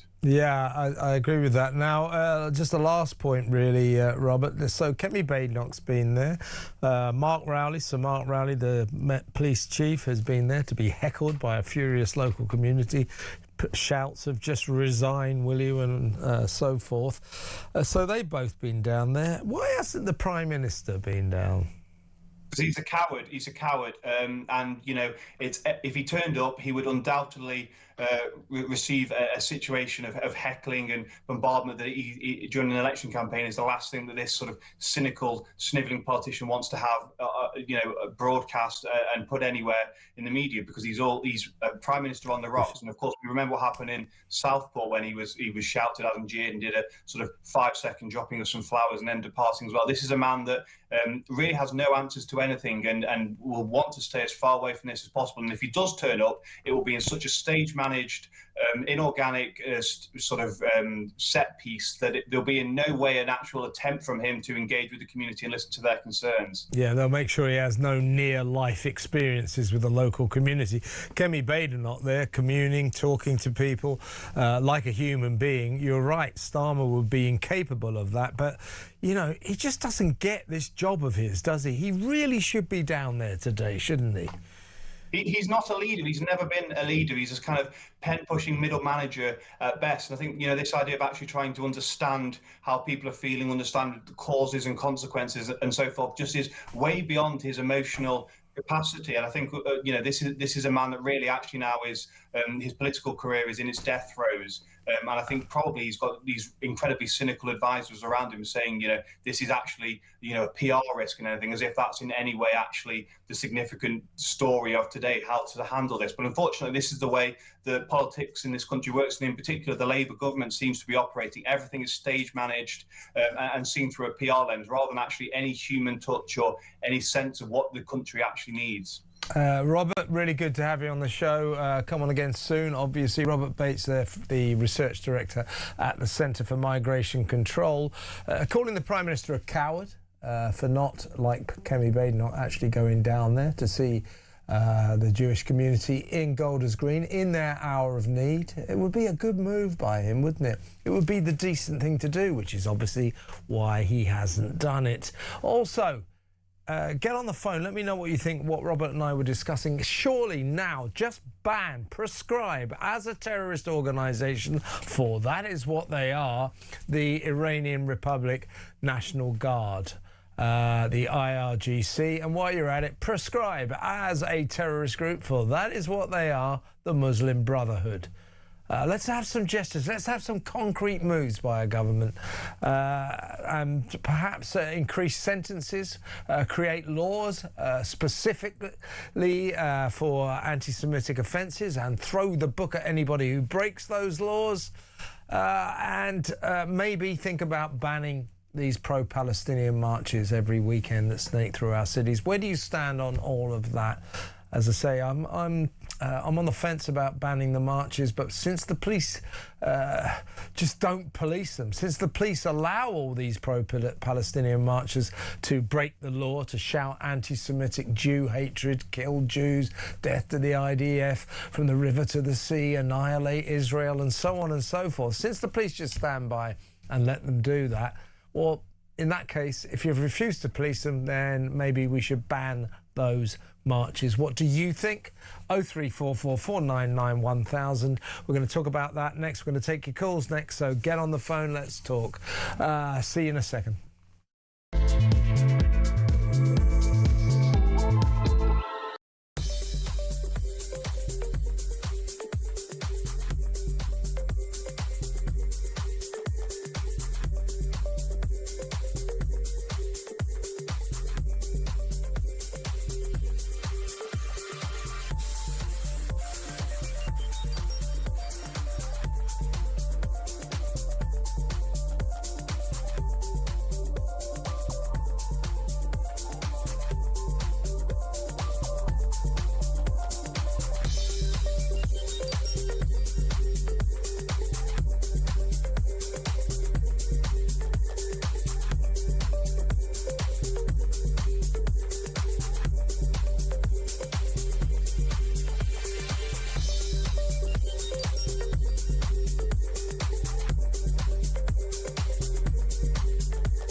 Across the UK, on DAB+, on YouTube, on your mobile, and on your side. This is Talk. Welcome back. Israel's foreign ministry said that Sir Keir Starmer's statements are, and I quote, no substitute for confronting the roots of anti-Semitism, and the UK government can no longer claim this is under control. I think they're absolutely right. The chief rabbi, Sir Ephraim Mervis, added, words of condemnation are no longer sufficient. Sir Ephraim called for meaningful action following the stabbing of 2 Jewish men in North London, in Golders Green. He's right, isn't he? Everybody's sick to death of these platitudes we get from Starmer, from Sadiq Khan, from Shabana Mahmood. We will strain every sinew to keep the Jewish community safe. Well, you haven't been straining many sinews so far, have you, Shabs? Because they're not safe. They're clearly not safe, and that is a disgrace, and that is shame on your government. For God's sake, get your act together. Raise your damn game. 0344 499 1000. Let's speak to Laura in Wiltshire. Hi, Laura. Hey, Kev. I live in lovely rural Wiltshire, but like you lived in, I lived in Hampstead for many years. My husband was born there. Oh, well, that's exactly where I live, so you know this area very well. So many friends, so many trusted people there. And, you know, the thing that made me most angry, actually I feel quite emotional about it, was Mark Rowley saying the Jews should feel safe in their own community. Well, yes. The trouble is they don't, Mark, right? In the whole of the UK. not in their own area, not in Golders Green. They should feel safe everywhere. Yeah. And it's not about giving them more security guards at synagogues or at schools. It's about preventing what is going on. Yeah, and I think also, Laura, as I was just saying, I think we need some, concrete gestures from our government. I mean, I'm sort of diffident about whether or not to ban these pro-Palestinian marches, but I wouldn't die on a hill arguing about it. But perhaps it is time for the government to ban them. Perhaps it's not. There's no perhaps about this. They should ban the IRGC, the Iranian Republic, Brotherhood, and the Muslim Brotherhood right and now. Actually, the police, the Met, should be actually enforcing the law when these marches are happening. Which they don't. The law. And if they were, I'm like you. Free speech.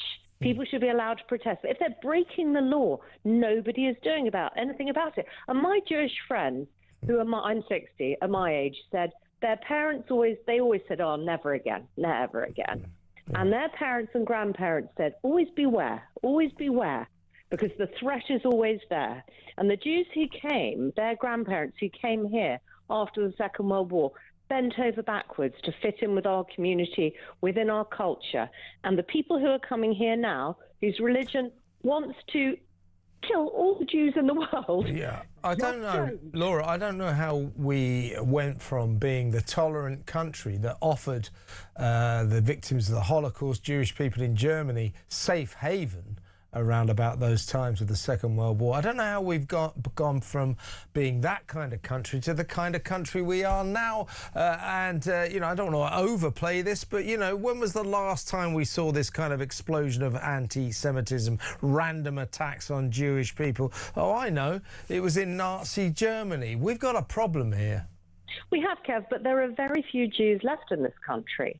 There are very few of them, and I know people. About 280,000, I think. Who've never met a Jewish person.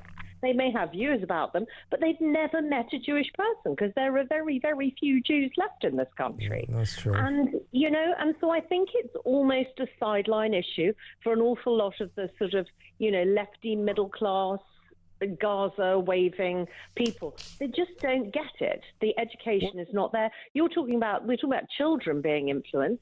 The people who are going through universities now are becoming teachers, and they're the ones influencing our children. They're not teaching them about the Holocaust. Yeah, I'm worried about schools. I'm worried about schools, Laura, and I'm worried about universities. Universities have become, as I said earlier, sinister citadels of anti-Semitism. It's raging on the campuses, and I suspect that left-wing teachers sort of brainwash kids while they're at school as well. We've got a real cultural problem here. We have, and my daughter, when we moved down to Wiltshire, she was 11. She'd been to junior school in Hampstead, you can imagine. And in her RS lesson, they said, well, today's a day called Rosh Hashanah. Does anyone know what it is? My daughter looked around and thought, why has no one else put their hand up? So she's like, as a Christian girl, she was like, yeah, and told them. And they were like, well, that's very interesting. She said, well, I lived in London and I knew a lot of Jewish kids. And one of the other girls, very nice little girl, said, are there still Jewish people in the world?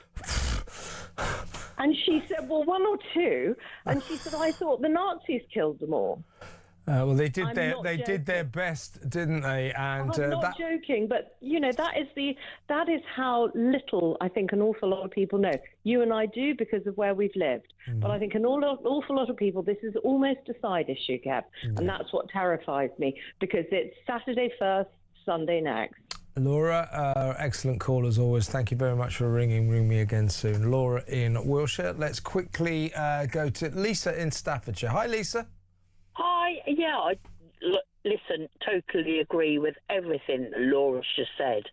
I think a lot of the problem with the university students is that they get all their news from platforms like TikTok, Twitter, Instagram, X, or whatever it is. Yeah, that's right. And then once the algorithm kicks in, it's all exactly the same stuff. So that God forbid they should watch BBC News or Sky or even listen to you guys like I do. I'll tell you what, Lisa. While you're on, you just mentioned BBC News. I've got a whole bank of TV screens in my studio here, and my producer and I were just looking at one of them, the BBC News, and our jaws dropped. Guess what they're covering right now? A vigil among Iranians in Tehran. It's not going to be the Golders Green. No, they're covering a vigil by Iranians in Tehran. It's pro-government Iranians are rallying across the country to mark the birth anniversary of Imam Reza, a public holiday to pledge allegiance to the supreme leader Mojtaba Khamenei. That is what the BBC has been covering for the last 10 minutes. I mean, talk about not quite getting the memo. They're not quite at the right party, are they, the BBC? No. Again. Not remotely, but then I guess in Iran you agree with whatever. Well, they do what they're told. What I'm saying is that your head to. Yeah, I agree with that. Yeah, my point is, why is the BBC showing that? I would suggest the BBC is showing that because it's of its patent, palpable anti-Israel sentiment. Some might say anti-Semitic sentiment. So we worry about where all this anti-Semitism comes from. The schools, the universities, and the BBC and the Guardian don't help either, do they? No, for sure with the BBC. But I have 3 friends, and their kids are all at university age, and they all watch TikTok and get their news from TikTok. That's where they get all their info. And unfortunately, because the parents, I don't know, want to be down with the youth, they are all now using TikTok as their platform for news. Yeah, well, that's where they get it from. All the social media. That's where I, as a journalist, I have to go through them all every day to find out what's there. Something like about 20% of the stories turn out to be true. 80% turn out to be absolute cobblers. So it's quite frightening the amount of misinformation that proliferates on these platforms. But it's once that algorithm kicks in, then you're off down a rabbit hole. Exactly right. Lisa, really good call. Thank you very much for ringing. Call me again. Lisa in Staffordshire. Let's go to break now. When we come back, we're going to take a break from this very serious and traumatic story, the Golders Green horror, the stabbing of 2 innocent Jewish men by a knife-wielding maniac this morning. One stabbed as he waited for a bus at a bus stop. The guy has been arrested. We don't know anything about him. About time the police told us a few details, isn't it? So we'll take a break from this story, though, when we come back, and we'll talk to Mike Amstead from Sun Sport. We'll talk about a bit of sport. So that next, stay tuned.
I hope I wouldn't have used that. Well, certainly I don't remember trying to get any job for my mates.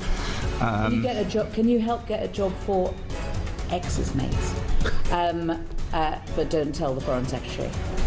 I don't think it's completely surprising that the Prime Minister would be so sensitive about the way in which he was dealing with a member of his senior team, and particularly a Director of Communications who's in minute-by-minute contact with the media, that he would want that kept to a very, very tight group of people at the time.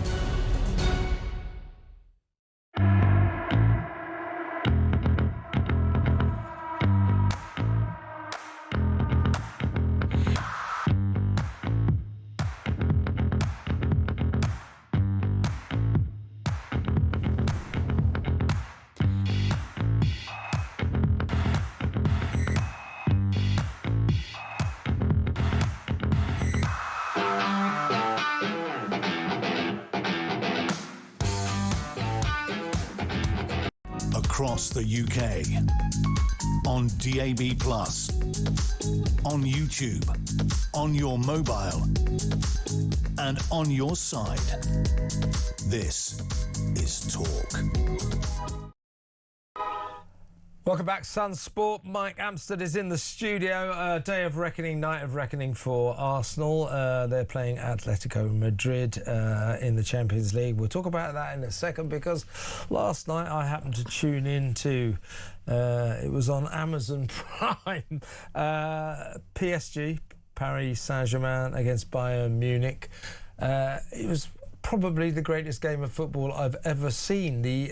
Every attack was a masterpiece. I've never seen anything like it. 5-4 sounds like a sort of joke, sort of Sunday morning park score, but the reason that score was so high was for one reason: the quality of the attacks, the quality of the play. An extraordinary match. Unbelievable. Yeah, you couldn't take your eyes off, and if you did, you'd miss one, maybe two goals, Kev. It's, as you see by watching it, I mean, it kind of sums up how dull the Premier League's been at times, really, doesn't it? It was so set-piece heavy and methodical and stuck to these rigid systems, where last night both managers have said, go out and attack. And, like, the front three of both teams are just astonishing. I mean, obviously, you've got Harry Kane scoring the opener from the penalty spot. 7 different scorers, by the way. Exactly. You've got Michael Olise, who maybe in a different world could have been playing for England if we pushed him a bit harder. I mean, he's got a French mother, decided from an early age he's going to go and play for France rather than England. But, you know, he's brought up in South London, spent his years over here in the Reading Academy, then moving to Crystal Palace for Bayern Munich. And then PSG, you know, Dembele, Kvaratskhelia, an amazing Georgian winger. They're all amazing. It was just fantastic to watch. Sit back. It's quite nice having a game without it doesn't include two English teams. You can just sit back and enjoy. Yeah, it was just the sheer quality of the football. It's quite the kind of quality of football that I don't think I've ever seen in the Premier League, certainly not for the past few seasons. And those two teams playing like they did last night, you could stick them against Man City, you could stick them against Arsenal, you could stick them against any of the top teams, Liverpool, and they would absolutely annihilate them. Those two teams, the football they played last night was out of the Premier League's league. Well, I think what's most interesting is the entertainment value from those top stars last night. You can claim that, like, you know, the quality of people like Erling Haaland and, you know, Gabriel as a centre-back for Arsenal and Bruno Fernandes is there in the Premier League. I'm not trying to say they're not good players, but that entertainment value, that's Champions League bright lights nights. Those players are really, a lot of them playing outside the Premier League, as last night showed. You know, those forward lines are just unbelievable. And then you look over at Real Madrid and Barcelona, some of the players they've got over there as well. So that... do you know what I also liked, Mike? Well, this is what you don't see in the Premier League enough, is the attackers in particular. All the players on the pitch are prepared to take on the opponents. I'm going to take this guy on my own. This sort of diktat from all managers in the Premier League, don't try and beat other players, you might lose the ball. It's kind of killing the entertainment. I always thought Jack Grealish at Man City felt like, you know, Aston Villa was such a free spirit. And then he goes to Man City, stuck out on the left, and then gets the ball, tiptoes towards defender, shimmies a little bit, and then passes it 5 yards back. Because Pep told him to. Because it's basically do not lose the ball, possession-based football, which I understand why that is, and that can lead to victories, but it's not great to watch. Exactly right. Absolutely amazing game. Right, let's talk about Arsenal. Atletico Madrid away. What are their chances? Well, I mean, it only feels a few weeks ago we were talking about the quad, aren't we? And now we're... Carabao Cup's gone. Well, of course, you know they're in big trouble on Saturday, Arsenal. Well, exactly. So Fulham are going to... you're going to have them. Marco Silva's coming for you. But the Carabao Cup's gone, FA Cup's gone, Premier League very much in the balance, and here we are with the Champions League. So they're in the semi-finals, Atletico Madrid. You think, well, Atletico Madrid, that's not too bad. We've not got Real Madrid, we've not got Bayern Munich, we've not got PSG, but they are a tough old team. Wily old Diego Simeone. So if we talk about Arteta and the dark arts, this is the absolute master of the dark arts. Yet he's got a more attacking team than he's had in recent seasons. So they've got some good players there. Julian Alvarez used to be at Man City. Antoine Griezmann, the French veteran who did go to Barca, has come back to Atletico, leaving it in the season. He wants to go out on a high. Ademola Lookman, we talked about Olise a minute ago. Another South London boy who could have played for England, went to play for Nigeria. Never actually done a great deal over here. He's been okay, but he's done some real success abroad. Previously at Atalanta in Italy, where he won the Europa League, scored a hat-trick over in Dublin in the final. Joined Atletico Madrid. He's done really well there. So if he plays, he's slight injury out, but he'll be a real threat. I think it's a real tough night ahead for Arsenal. I think they've got to be streetwise. My prediction is it's not going to be anywhere near as exciting as last night. I'm sorry to anyone watching. It certainly will. I'm going to say this through gritted teeth. Good luck, Arsenal. I do actually would like them to win for the sake of the United Kingdom. Ollie Watkins, Villa's striker, snubbed by England, but he's all pumped up for the European campaign by Villa. Now, I was at Fulham on Saturday, and Thomas Tuchel was there, and he will have been quite encouraged by his decision not to pick Ollie Watkins because he missed an absolute open goal. Yeah, exactly. Well, I mean, moments like that. I always wonder, does the player know Tuchel's there in the crowd? You'd almost rather not know. But that was a bad miss. Should have done better. So he's tomorrow night, Battle of Britain. We've got Nottingham Forest against Aston Villa in the first leg of the Europa League semi-finals. That's a great game. Ollie Watkins speaking this afternoon ahead of that, basically saying, my England snubbers fueled me, I've got the fire in the belly. So they always say that. Yeah, they're chasing Champions League on two fronts. Obviously in the league they're already flying, but if they win the Europa League, which isn't unreasonable to think that'll happen, then they'll be in the Champions League anyway. Excellent stuff. All in the sun tomorrow. Thanks to Mike Amstead. Back in a minute. Stay where you are.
Across the UK, on DAB+, on YouTube, on your mobile, and on your side. This is Talk.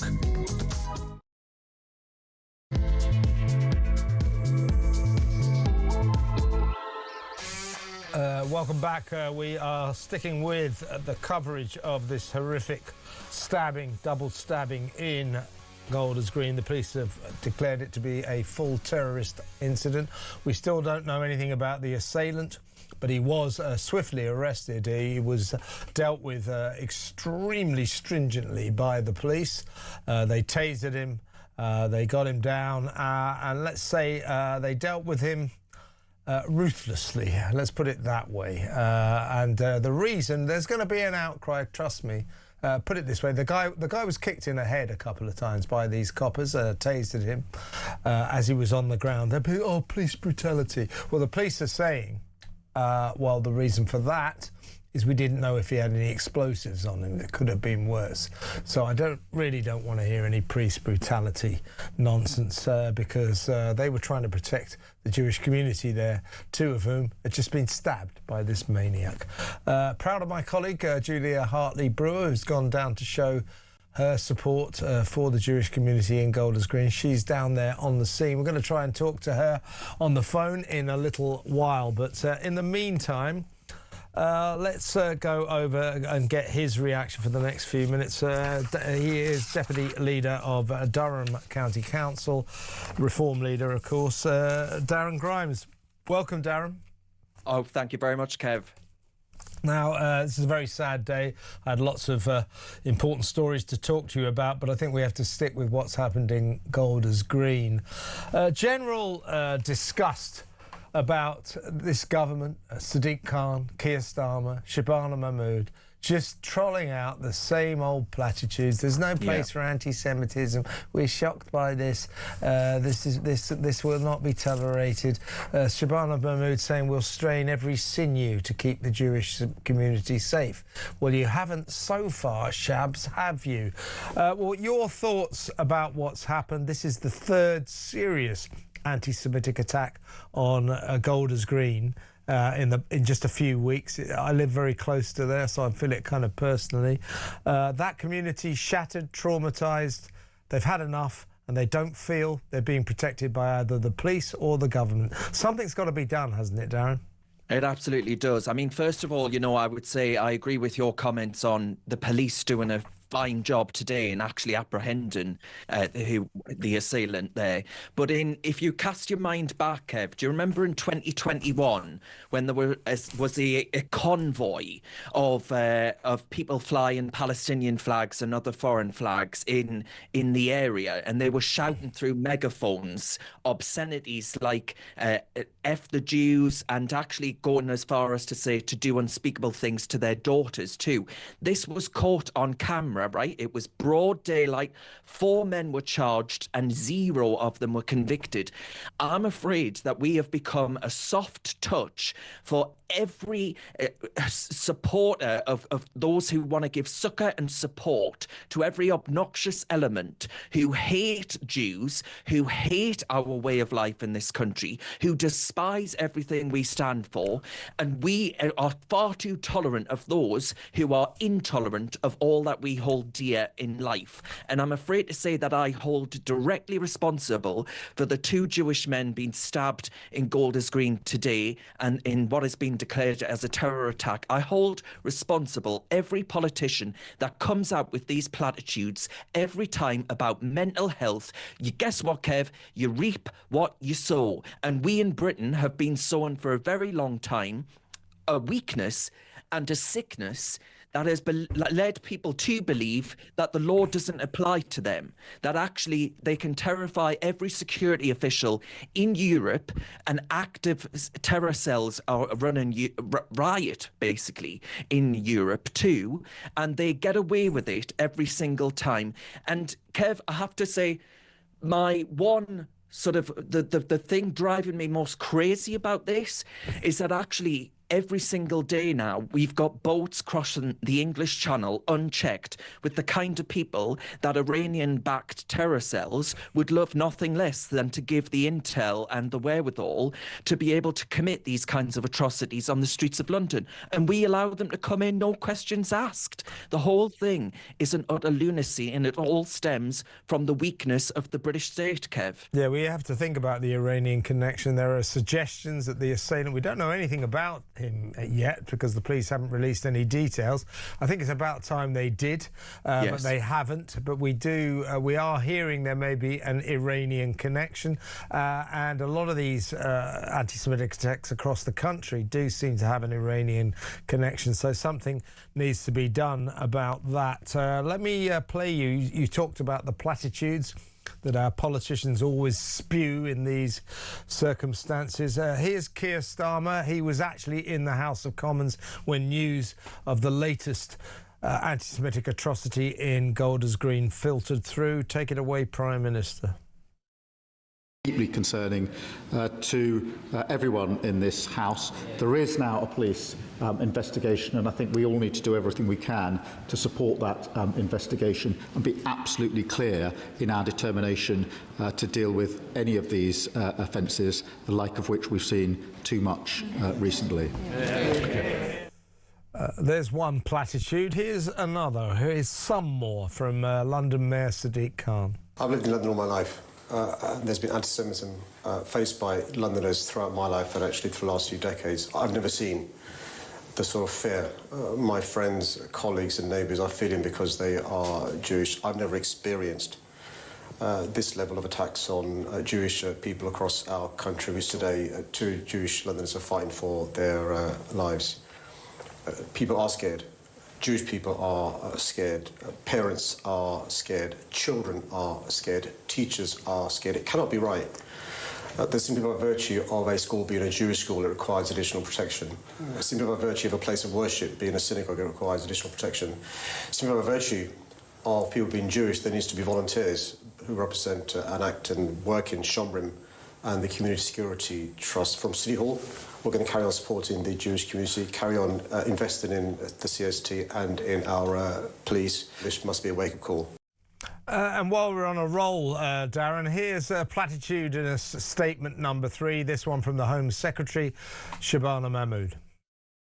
Look, my first responsibility is to make sure that on the security side of the picture and also with policing that we are doing absolutely everything that we can. That's why the government has recently announced an uplift in funding for Project Servitor, which is responsible for putting more specialist and plainclothes police officers within some of our Jewish community areas. I will make sure we do everything in our power to keep our community safe, but we're also very clear as a government that we have to tackle the root causes of anti-Semitism that is leading to this environment in which our Jewish community is coming under attack.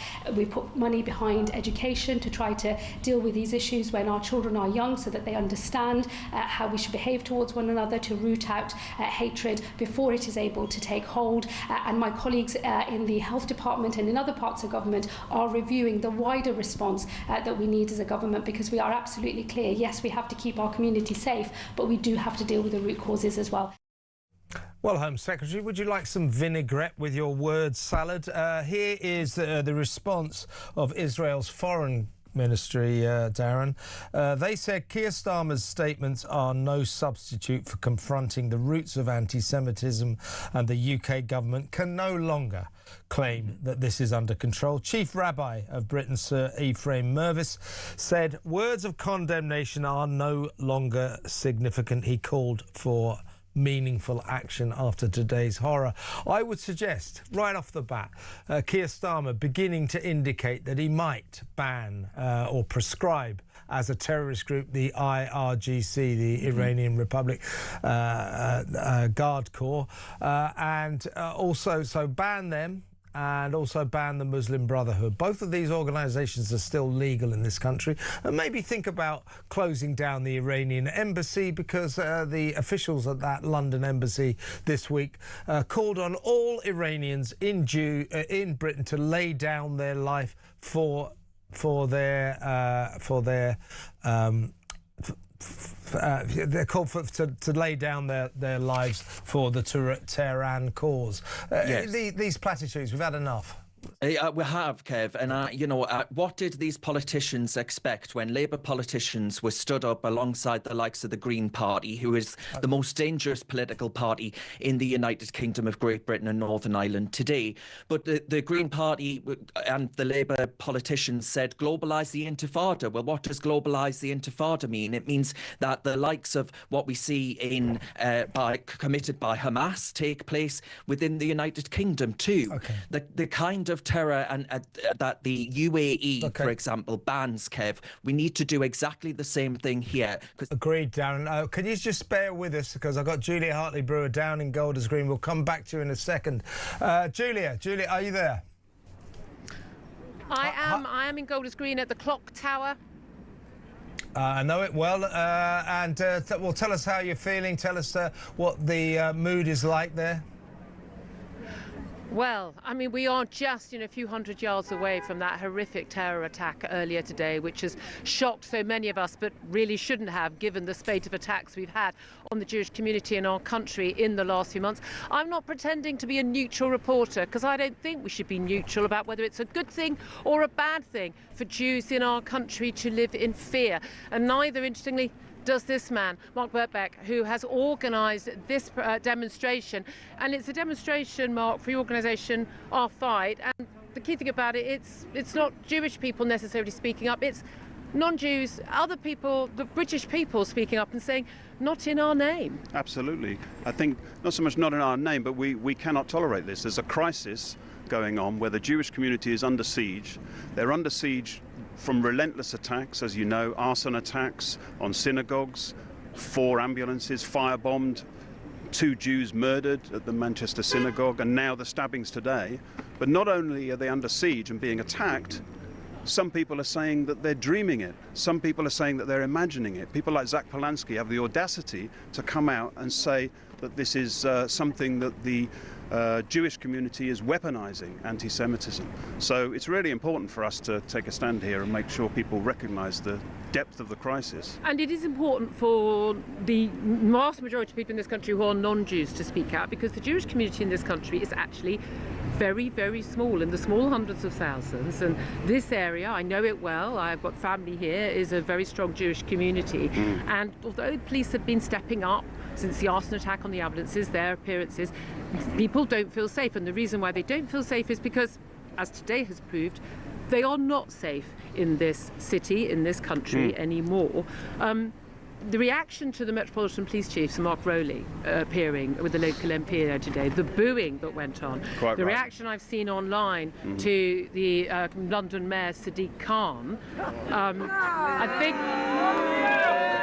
I think we know how people feel about him here. What do you have to say? Well, so do you recall the incident, I can't remember whether you covered it, where the young men were on the bus. They were trapped on the bus. In the middle of Trafalgar Square, they were trapped on the bus by a crowd who were jeering and anti-Israel and shouting their slogans about from the river to the sea. Mark Rowley's response was that, well, what do they expect? It's like a football match. Okay? So his response, his view of this whole crisis is that there's like 2 sides. There's somehow these anti-Israel protesters who are marching through the streets of London every Saturday, and then there's the Jewish community on the other side, as if it's a football match. How can you police London like that if you have that mindset? He has to understand that this is effectively a law-abiding community that is under siege from people who are breaking the law and attacking them. And this is the issue, isn't it? I mean, Kevin, coming back to you, this is the concern. We're talking about law-abiding people going about their daily business, waiting for a bus, and under attack. We don't know the details of the man who has been arrested, who was tasered and arrested by the police. We're told by the police he has mental health problems. But once again, we're told it's a terror attack, anti-Semitic. There could possibly be a link with the Iranian government, and there doesn't seem to be a feeling, I think, for most people that the authorities are doing anything about this. And I think that is very much echoed by everybody here. Yeah, exactly right, Julia. By the way, I'm proud of you for going down there. I know this area, I literally live yards from where you are now, so I'm kind of feeling this personally. So my thoughts are with all those great people you're with at the moment. But yes, I mean, would Mark, would the people there agree? Let's have some action from this government right now. How about this? Right now, ban the IRGC, ban the Muslim Brotherhood, and think about banning these pro-Palestinian marches that snake through our cities every single weekend. Would they agree? Would Mark agree with that? Absolutely. Kevin is saying, Mark, so he hasn't got an earpiece, obviously. Yeah, no, I get that. Would you agree with banning the IRGC, prescribing, by banning the Muslim Brotherhood, some support there from local cars, and banning these Palestinian marches, which are not about Don't we know that we know what the people behind us think. 2 out of 3. 2 out of 3, I'm afraid. And we have our disagreements on this, but 2 out of 3. It's a no-brainer to ban the IRGC. What are they messing around at? I mean, and particularly now this week when we saw the Telegram messages where the IRGC are encouraging people to do the kind of act that we saw today. Ban the Muslim Brotherhood. I absolutely agree with you, but I don't agree with banning the marches. I'm afraid that's but you could at very least require the Metropolitan Police when Mark Rowley comes here and you know, and raves his hands and says, and, you know, wrings his hands and says he's so upset, that they could actually tackle the anti-Semitism that happens on those marches. People need to know who they're marching with. As you probably know, Absolutely. Now, the police have, just near here, there are people who I think were perhaps going to be trying to cause trouble for this little demonstration. The police have quickly acted. Nice to see that for a change. Can I, Kevin, just before we go, can I just ask everyone here, and I'll have to say, you have to keep it clean, guys, what you think of the London Mayor Sadiq Khan and how he's protecting Jews in London? He's not. Now, I have to say, Kevin, if you have got time, Chris Philp, the Shadow Home Secretary, is standing behind me. Shall I get him along? Yes, for a quick please. chat Please as well? do, Julia. Please do. Absolutely. Chris Philp, can we get you here?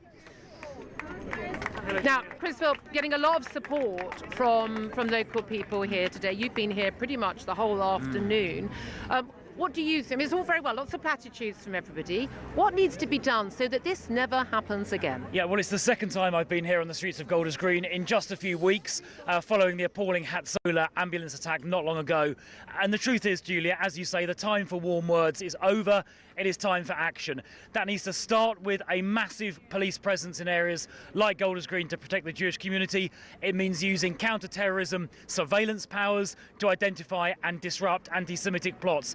Iran has been behind much of this. It means urgently banning the IRGC. And I've said to the Home Secretary, my opposite number, that we would support the government to pass emergency legislation to do that. It can be done in about a week. And we should also be expelling Iranian diplomats and spies who have been coordinating this activity. There are also too many people in this country spouting anti-Semitic hatred. I think we saw one drive past just a minute ago.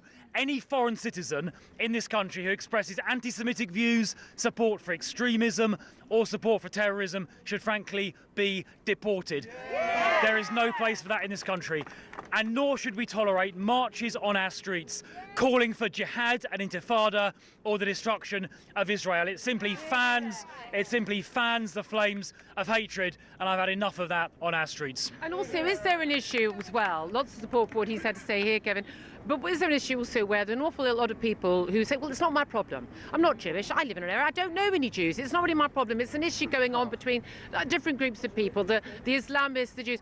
Why is it important that we learn the lessons of history, particularly the lessons of the 1930s, and people realise that this is everyone's problem and that silence is no longer an option?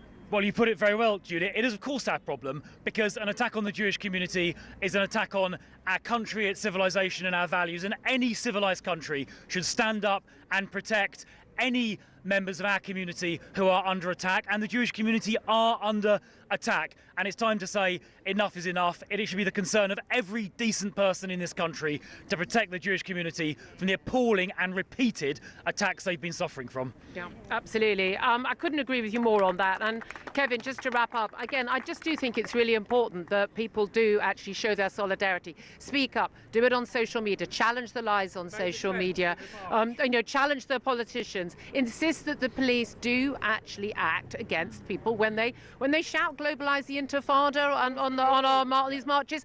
This is what it means. It means stabbing Jews in broad daylight while they wait for a bus in Golders Green. It's what it means. That's why what Zach Polanski said, the Green Party leader, when he said it was just merely perceived anti-Semitism, was so disgraceful. OK, all right.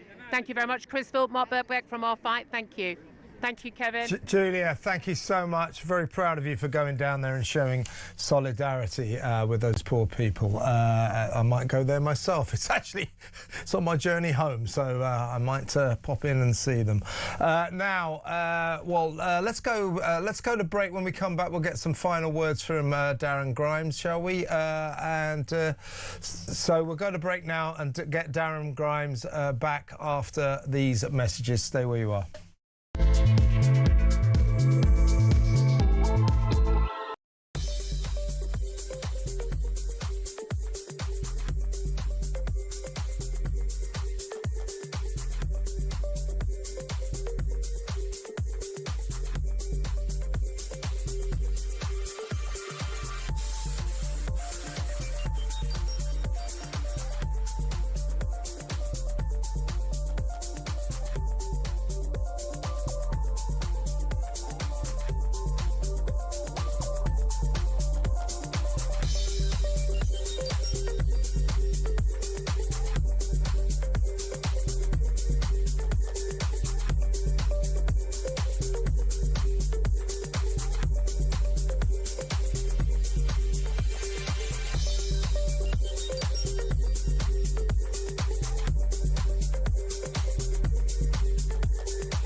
I hope I wouldn't have used that. Well, certainly I don't remember trying to get any job for my mates.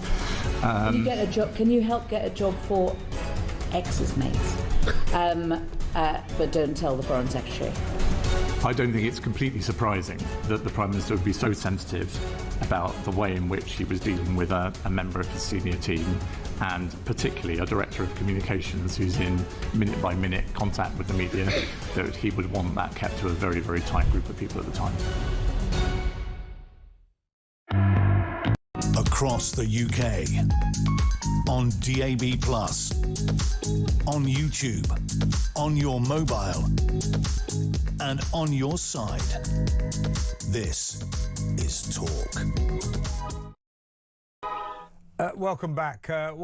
We rudely interrupted Darren Grimes there, so we're going to go back to Darren now. Darren, sorry about that. Thank you so much for waiting, but you saw that Julia Hartley-Brewer was down with the Jewish community in Golders Green, them expressing real fury over Sadiq Khan in particular, but I know they're angry with the Prime Minister, they're angry with this government. As I said to you earlier, or we played that clip, didn't we? Shabana Mahmood saying we will strain every sinew to keep our Jewish community safe. Well, you're just not. The Jewish community do not feel safe. And I'll tell you why they don't feel safe, Darren, because quite clearly they are not safe. And that's a disgrace. Exactly. I mean, you live there, Kev, so you'll know what's happened over recent weeks. Not only do you cover it in the news, but you actually live within the community. You know, the attack, that happened 300 metres from an arson incident that only took place last month involving the ambulances used by the Jewish community. So they're, by the way, the very ones that would have been utilised on a day like today.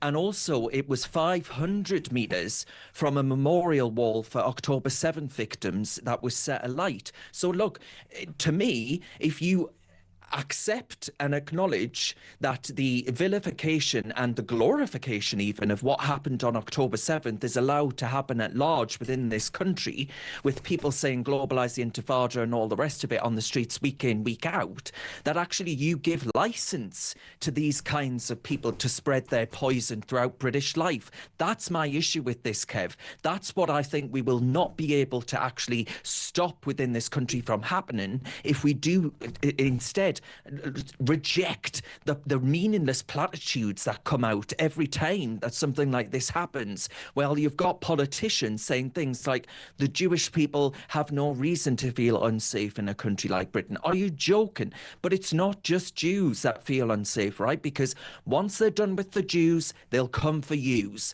That's exactly the mantra that I want people to take away from this, Kev. Yeah. It's not just the Jews, it's people like you within that community as well. Absolutely. I do feel it really personally. I mean, these people are my neighbours. They're good people. They don't deserve this. They shouldn't have to live like this. Now, let's, just before you go, Darren, let's try and look at where the source of this explosion of anti-Semitism that is gripping this country, where this is coming from. Well, look, I would say we have a problem in our schools. I think left-wing teachers tend to brainwash their kids, and then when they go on to universities, the campuses of this country have turned into sort of sinister citadels of anti-Semitism. It's absolutely rampant among university students, so we have a problem there. Here's another, we have a problem, I think, with the Guardian newspaper, for example, and we have a problem, of course, with our state broadcaster, the BBC, which many critics say is, frankly, completely anti-Semitic in its outlook. It's certainly anti-Israel. The reason I'm asking you about the BBC, Darren, is you won't believe this. You know, I've got a bank of TVs in the studio and I'm watching, you know, BBC, Sky, a lot of stuff about the King in New York at the moment. BBC not so long ago, massive great report. While we're all focusing on Golders Green, the BBC is devoting airtime to a pro-government Iranian rally across Tehran to mark the birth anniversary of Imam Reza, a public holiday, and to pledge allegiance to the Supreme Leader, Mojtaba Khamenei. That is what the BBC was showing while the rest of us were worried about Golders Green. I mean, the BBC, we've got such a problem there, haven't we? Yeah, we've got a massive problem, Kev. You know, as a reform politician myself, you know, I recognise that actually there is a different level of scrutiny applied to our party than there is other parties, because I'm afraid to say that throughout politics and the media, there is a rampant element of anti-Semitism, a strain that runs through the British left, and the left gets away with it in a way that the right would never. And I'm not suggesting for a second the right ought to be able to get away with it, but there needs to be an equal treatment and scrutiny of politics in general, where actually you've got, you know, Jewish Londoners who feel the need that to have volunteer community security patrols walking around areas like Golders Green, but not just Golders Green, Kev. It happens in Gateshead as well, where there is a sizable Jewish community too. But that's Britain in 2026. And what do politicians do about it? Well, they give succor and support to the likes of Owen Jones, who, you know, was a prolific writer for The Guardian that you mentioned back in the day too, and actually championed by the likes of the BBC every 2 seconds. But they have given succor and support to those really obnoxious elements within British life who do want to spread and proselytise this deep resentment and hatred of Jewish people, but also for our way of life too. When you've got the likes of Zach Polanski and the Green Party doing well in the opinion polls, saying things like there isn't a real problem and that actually anti-Semitism is used as a stick with which to beat those critical of the Israeli regime, that's not what it is at all. You know, I've been, Kev, and I would urge people who feel as we do right now to go to Israel, because I've seen the sites of Sderot, for example, which is a kibbutz in Israel that experienced in a police station a group of Jewish people fighting for their lives on October 7th, who all did die, and it was all caught on CCTV. You know, the harrowing scenes that you see there, that actually the Jewish people who live in those communities just want to be able to live their lives, you know, and with the protection that we take for granted in this country. But I'm afraid to say that the rest of the Middle East recognises that you cannot give a licence to people to peddle this kind of extremism that we see on the streets of Britain week in, week out. That's where the weakness has allowed this rot to take place, Kev. And we all, I'm afraid to say, allow it to happen if we don't speak up. This nation, Darren, has gone from being a nation that went to war against the most rampant anti-Semites humanity has ever known, the Nazis, and who offered a safe haven for all the Jews having to escape for their lives from Nazi Germany. We have gone from being that kind of country to a country that is beginning to foster the same kind of anti-Semitism that led to the Nazi horror. I don't know how that has happened, Darren, but I think we have a serious problem, and this government has got to tackle it. I agree, Kev. I couldn't agree more. They really do have to tackle it, but the problem is that they're not going to, because they've got too many backbenchers that would be mightily upset if they did start to actually clamp down on the kind of speech that creates and fosters an environment in which people think that they can get away with this, that actually this intolerance of the Jews isn't just an intolerance of the Jews, and that actually it's an intolerance of the British way of life. And until we actually get real on that and start to say that this kind of walk and talk has no place in British society, then it is allowed to happen. It is given license to happen. It is, I could not think of a better word, Kev, than to say that it is institutional weakness. That's exactly what it is. And until we get serious on that, this is going to continue to happen. Exactly right. I want to go last comment. This is breaking news. I had Robert Bates on from the Centre for Migration Control earlier. Great man. And this was after Obviously, Mark Rowley, the Met Police chief, went down personally, and Kemi Badenoch went down to talk to the locals. And I asked Robert, I said, where the hell is the Prime Minister? Why isn't the Prime Minister going down there? Oh, breaking news, Darren. You'll be very excited about this. The Prime Minister, Sir Keir Starmer, has announced he will visit Golders Green as soon as possible following today's attack. Well, thank you very much, Keir. Doesn't this guy have the emotional intelligence to realise he should have been down there pretty damn sharpish? What is wrong with him? Well, he knows, Kev, that he'll be about as welcome there as, Peter Mandelson would be within a rolling government right now. The facts of the matter are that the Jewish community there would not want Keir Starmer to go down there, because actually it is Keir Starmer that has emboldened the likes of Sadiq Khan as London mayor to allow week in, week out what's said and done within the streets of London. He has actually just been he's the weakest politician that I think we've had as Prime Minister certainly in living memory in my life.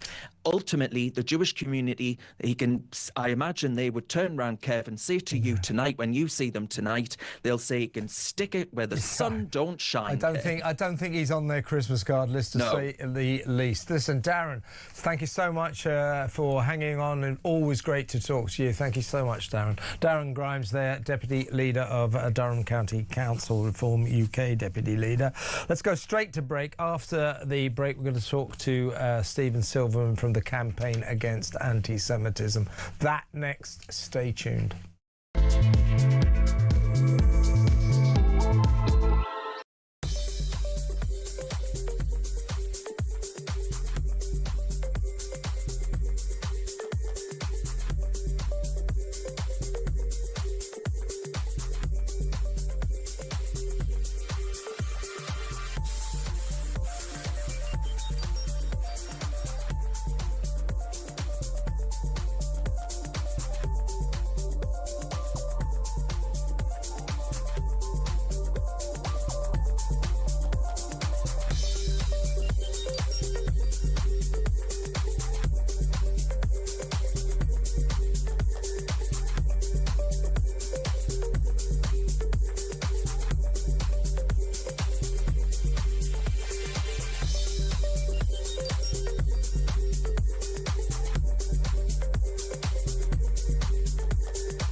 Across the UK, on DAB+, on YouTube, on your mobile, and on your side. This is Talk. Welcome back. Let's go straight over to my next guest. He is the Director of Investigations and Enforcement at the Campaign Against Anti-Semitism, Stephen Silverman. Welcome, Stephen. Hello, Kevin. On this horrible day, you and I have to speak too often in these circumstances, don't we? Well, let's kick off, if you don't mind, because this is breaking news. We've seen Kemi Badenoch's been down there. Chris Philp is down there, doing the decent thing, to be honest with you. I asked several of my guests through the afternoon, where's the Prime Minister? Why isn't he going down to see the beleaguered people of Golders Green? As you know, pretty near where I live. I feel this personally. The Prime Minister's just issued this statement, or Number 10 have just issued this statement. Prime Minister Sir Keir Starmer said he would visit Golders Green, and I quote, as soon as possible following today's appalling attack. He should have already been down there. What is wrong with this guy? Well, I can promise him that it's not going to have the same effect as the Queen Mother visiting the sites affected by the Blitz during World War II had. and I could probably write his speech for him right now, if he's going down there just to tell the residents of Golders Green that anti-Semitism has no place in this country and that he is committed to keep Jews safe, then I don't envy him the reception he's going to get. The Jewish community is totally sick of this. Earlier on, I heard a 10-minute speech by Sadiq Khan saying the same things. He actually said, didn't he? He actually said there is no place for anti-Semitism in this country. Well, you know, the fact of the matter is, Sadiq, sadly, tragically, there clearly is a place for it because you've allowed that space to be created. Well, the infuriating thing is he couldn't even name the cause of this murderous vein of anti-Semitism that's gripped us. He couldn't say the words Islamist extremism. We know where it's coming from. We know why it's happened. It's panned out exactly as the Jewish community has predicted it would since the day after October the 7th, 2023. And those who are now clutching their pearls and wringing their hands actually had the power to stop this in its tracks. Instead, they stood by, did nothing, allowed week after week of hateful anti-Semitic rhetoric under the guise of humanitarianism on our streets. And it is a dereliction of duty that is verging on criminal. We need some concrete moves by this government. You know, the chief rabbi and Israel's foreign ministry both saying that's enough of these platitudinous statements. Chief Rabbi Ephraim Mervis saying words of condemnation are no longer sufficient. It is time for meaningful action. Well, here's a couple of things right off the bat that I would suggest.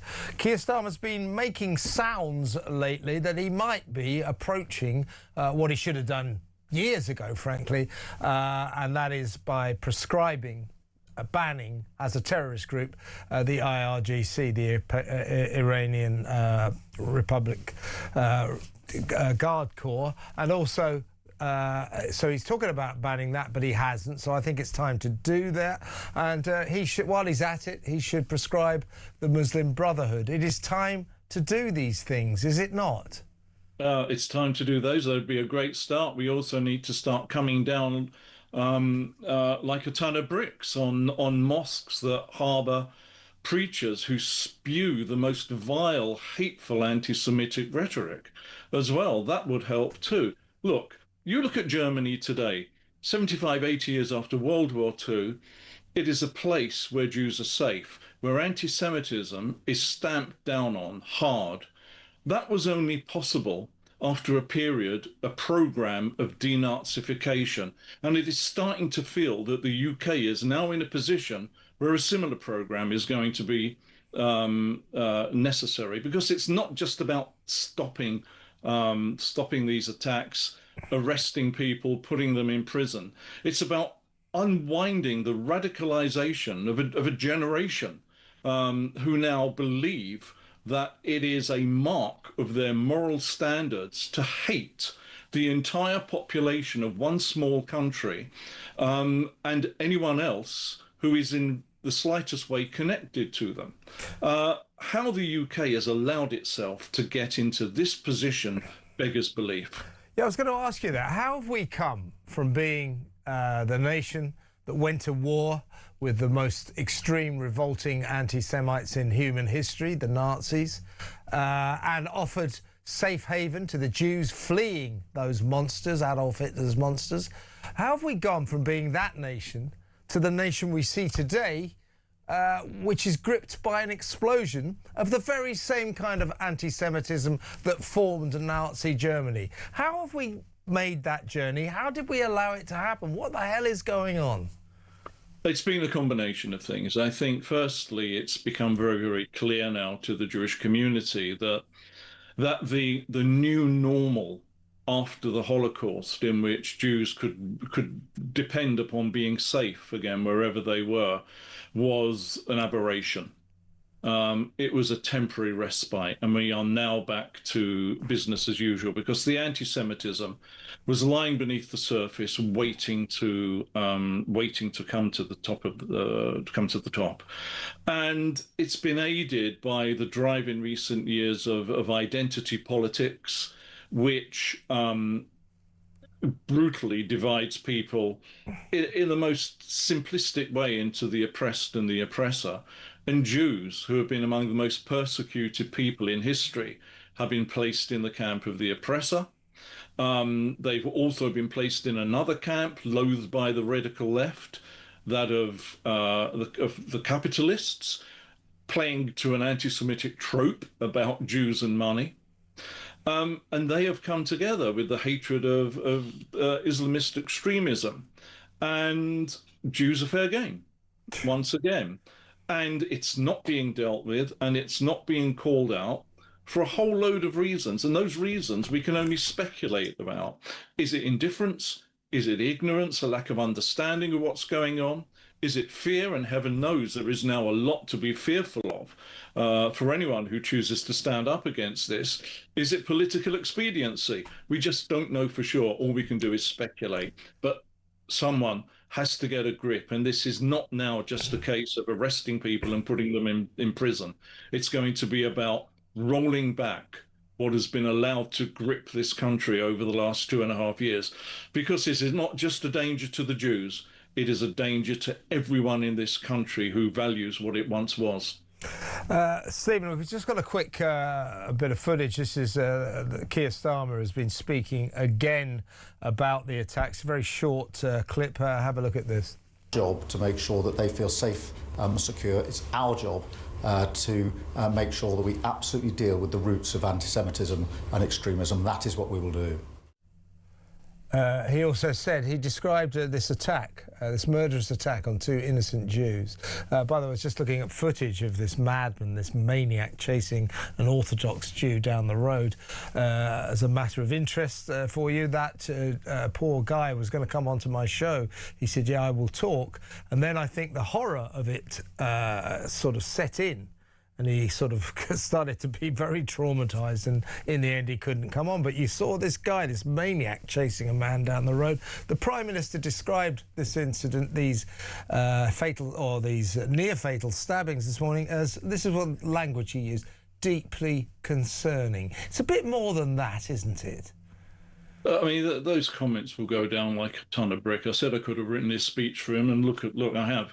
We knew exactly what he was going to say. Great, you've said this over and over again. You've done nothing, absolutely nothing. And also, I've got words for another political leader, the leader of the Green Party, Zach Polanski. Apologise to the Jewish community. Do it now. Your comments about Jews' perception of being unsafe and about weaponising anti-Semitism are abhorrent, they're disgraceful, and they show that you are not a serious person, and all you are doing is diminishing the danger that Jews face today. And don't forget that ludicrous man, Polanski, who for some reason is gaining popularity and is becoming a serious political threat. He would put me in jail because I'm a Zionist. I believe the Jews have a right to their own country. He would put me joining you. Yeah, well, we'll go to jail, Stephen. I mean, it's terrifying that someone like that is rising up the political pole, isn't it? I think it's a testimony to the effect of social media on what you can refer to as the TikTok generation. Short, sharp messaging. If it's said often enough, if it's said loudly enough, people believe it. It's just awful. It is terrifying. You know, there's no other word for it. Where does this stop? Yeah. Because it's not good enough now just to treat the symptoms of the disease, which is what we're doing. Somebody has to treat the causes of the disease. And I see no sign of that happening yet. even after 6 months after Jews were murdered on the streets of Manchester on Yom Kippur. I'll tell you what, Stephen, I dream of a time when you can come onto my show and we can talk of happier things, but every single time it's this. And I'm sick of it, you're sick of it, and this government has got to respond this time. Let's hope they do, but don't bet the farm on it. Stephen, thank you for coming on. Thank you so much. That's Stephen Silverman there. He's the Director of Investigations and Enforcement at the Campaign Against Anti-Semitism. We're going to close the show by taking some of your calls. 03444991000. One story in town. What do you do about what happened in Golders Green today? Another anti-Semitic horror. 2 innocent Jews stabbed by a knife-wielding maniac who ran around the streets terrorising an entire community. He's been arrested.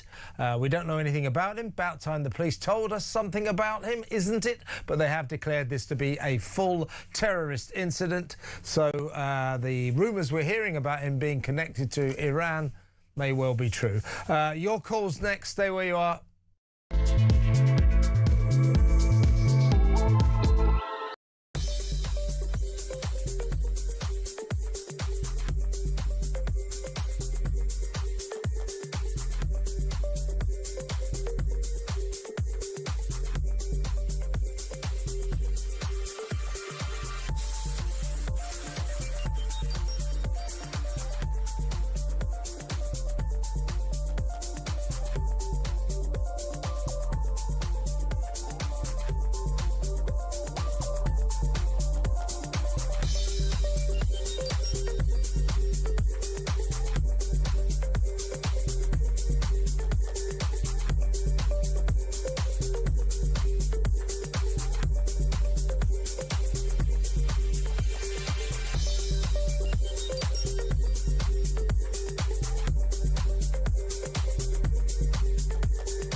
I hope I wouldn't have used that. Well, certainly I don't remember trying to get any job for my mates.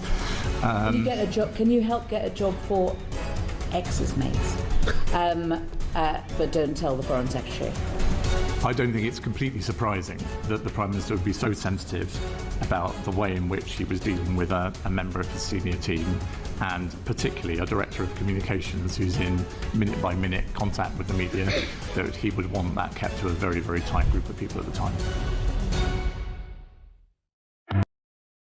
Across the UK, on DAB+, on YouTube, on your mobile, and on your side. This is Talk. Peter Cardwell will be in fairly soon to let you know what he's got lined up for your delectation from 7 p.m. until 10 p.m. I can take a wild guess, though. I should imagine he'll be concentrating on the horror in Golders Green, the third serious anti-Semitic attack in that beleaguered town in North London in just a few weeks. It's got to stop. The usual platitudes spewing out from all of our hopeless politicians. Oh, more funding, something must be, no place for this kind of hatred, blah, blah, blah. Do something, you lot, do something. We'll go to the phones in just a second, but I've neglected some of your messages, so I'll read a few. This is from Clive. Clive says, When are Muslim leaders going to condemn the actions we have seen today in Golders Green? We know they won't. This is the big problem facing Britain, it needs to be said. Yeah, we could have a few Muslim leaders condemning this, couldn't we? The point that Julia was making, absolutely right. Around the mosques of this country, week in, week out, there are these hate preachers who, preach the most awful stuff about Israel, annihilate, destroy. We did an investigation a couple of years back when we were talkTV. 7 mosques, I think it was, all spewing this hatred, all the local police forces, we will investigate. Nothing ever happened. Nothing ever happened. It's still going on, folks. Maybe that needs to be stopped. Gary says, whilst we continue to import men of fighting age from countries that have nothing in common with Great Britain, this will get worse. The victims in today's shocking anti-Semitic attack are white British men at the end of the day. Well, they're Jewish men, yeah. I take your point. We are importing anti-Semitism, but that isn't to say it doesn't exist here inherently as well. We can't let ourselves off the hook. Tim says, please ask Samara Gill, our reporter who was down there, to pass on the majority support that we will stand with them. It's like the IRA has been reincarnated. I know what you mean. This is terrorism. It's officially terrorism. Let's go back to the phones. Let's talk to Tony in West Sussex. Tony, what would you like to say? Good evening, sir. I spent 5 years of my life in the Middle East working closely alongside Sunni Muslims and Shia Muslims. I know how they think. I'll tell you one thing about Arabs. They're nearly all cowards. That's why they ran into and killed all those people on October the 7th. Would they have gone in there if the people there, the boys and girls... You've got to be a bit careful there, Tony. I mean, some of them are cowards. I can't say they're nearly all cowards. I've worked with them, trust me. I have to be careful about that. We can't generalise and say an entire race are cowards, but carry on. If the people there had guns to fight back with, I don't think they would. The second thing is, when they arrive on the boats on our country shores here down in Dover, they're coming forward 500 years, because if you look at the Arabic calendar, it's around about the year 1450. Yeah. We are 2026. That's why they don't understand women. Well, they do seem to... You're quite right, Tony. They seem to come from another age. They have very medieval attitudes, some of these Muslims coming out of the Middle East, Sub-Saharan Africa, Afghanistan. Some of these migrants that come here seem to have medieval attitudes towards women. Listen, Tony, good call. I've got to move on because the show's nearly over, but thank you for an excellent call. Tony in West Sussex. Breaking news again. The Chief Rabbi, Sir Ephraim Mervis, has named the victims of the Golders Green attack today. They are Nachman Moshe Ben Chaya, Sarah, and Moshe Ben Baila. So that's Nachman Moshe Ben Chaya Sarah and Moshe Ben Baila. The Chief Rabbi has named them in a statement on social media as he calls for their swift recovery. We do, of course, wish them a swift recovery, and we are very, very happy that they survived. It could have been worse. Let's quickly, shall we talk to Jeremy in London. Hello, Jeremy. What would you like to say? Hello, Kevin. Just quickly, because I know you're running out of time. I think what you're doing and your colleagues leading the way by exposing this anti-Semitism, and especially the general media, the BBC, the usual culprits. I think it's so important that people like yourself and myself, non-Jews, actually start tackling this and actually confronting it. Yeah. Kevin, I think what you're doing is so brave, and all of your colleagues on that wonderful station of yours, it's so important. I work with our Jewish brothers and sisters who are British. They're our brothers and sisters, British, and they're being attacked, Kevin. And I just wanted to say that we have to fight for them, because this is like 1930s. I studied history. That's what worries me, Jeremy. That's what worries me, the parallels. Tremendously. Yeah. And I walk around with a Union Jack and an Israeli flag all over the place on the London Underground. I'll look out for you. Yeah, I mean, I get abuse all the time, but Kevin, please look after yourself as well, because everybody, our Jewish brothers and sisters, they're targets, but so are you, and so am I. Well, so please be careful. Well, as I say, as you know, Jeremy, I live down that way. I shall be dropping in on the demonstration on my way home. But, thank you for saying we're brave. We just say what we think, and we stand with these people, and we stand against anti-Semitism, and it's very good to talk to you. Thank you for an excellent call. All the best, Jeremy. Jeremy in London. Peter Cardwell's in the studio. Don't really need to ask you what's going to be on your show tonight. Well, we'll just be reflecting on another absolutely disgraceful day for this country. The fact that the authorities do not have a grip on this. The police do not have a grip on this. Mark Rowley's talking about Metropolitan Police resources. You have plenty of resources. Do your job. Stop this happening. Prevent this. And where the hell is Keir Starmer? Well, he's on his way there now. He has been in Cobra this afternoon dealing with this, the government's emergency committee. He's on his way there now. I'd be fascinated to see what kind of reception he gets. He said as soon as possible. Yeah, whatever that is. As soon as it's deemed, I think... Why didn't he go earlier? Well, there'll be a security implication, I would imagine. So they can nowhere to be seen either. Well, he knows what kind of reception he would get. Yeah, do you know what the Sadiq Khan said? There's no place for anti-Semitism in London. There is a place for anti-Semitism in London. Yeah, he has created the place for anti-Semitism in London. He has facilitated anti-Semitism in London. That's what's happened. We're going to reflect that right throughout the programme.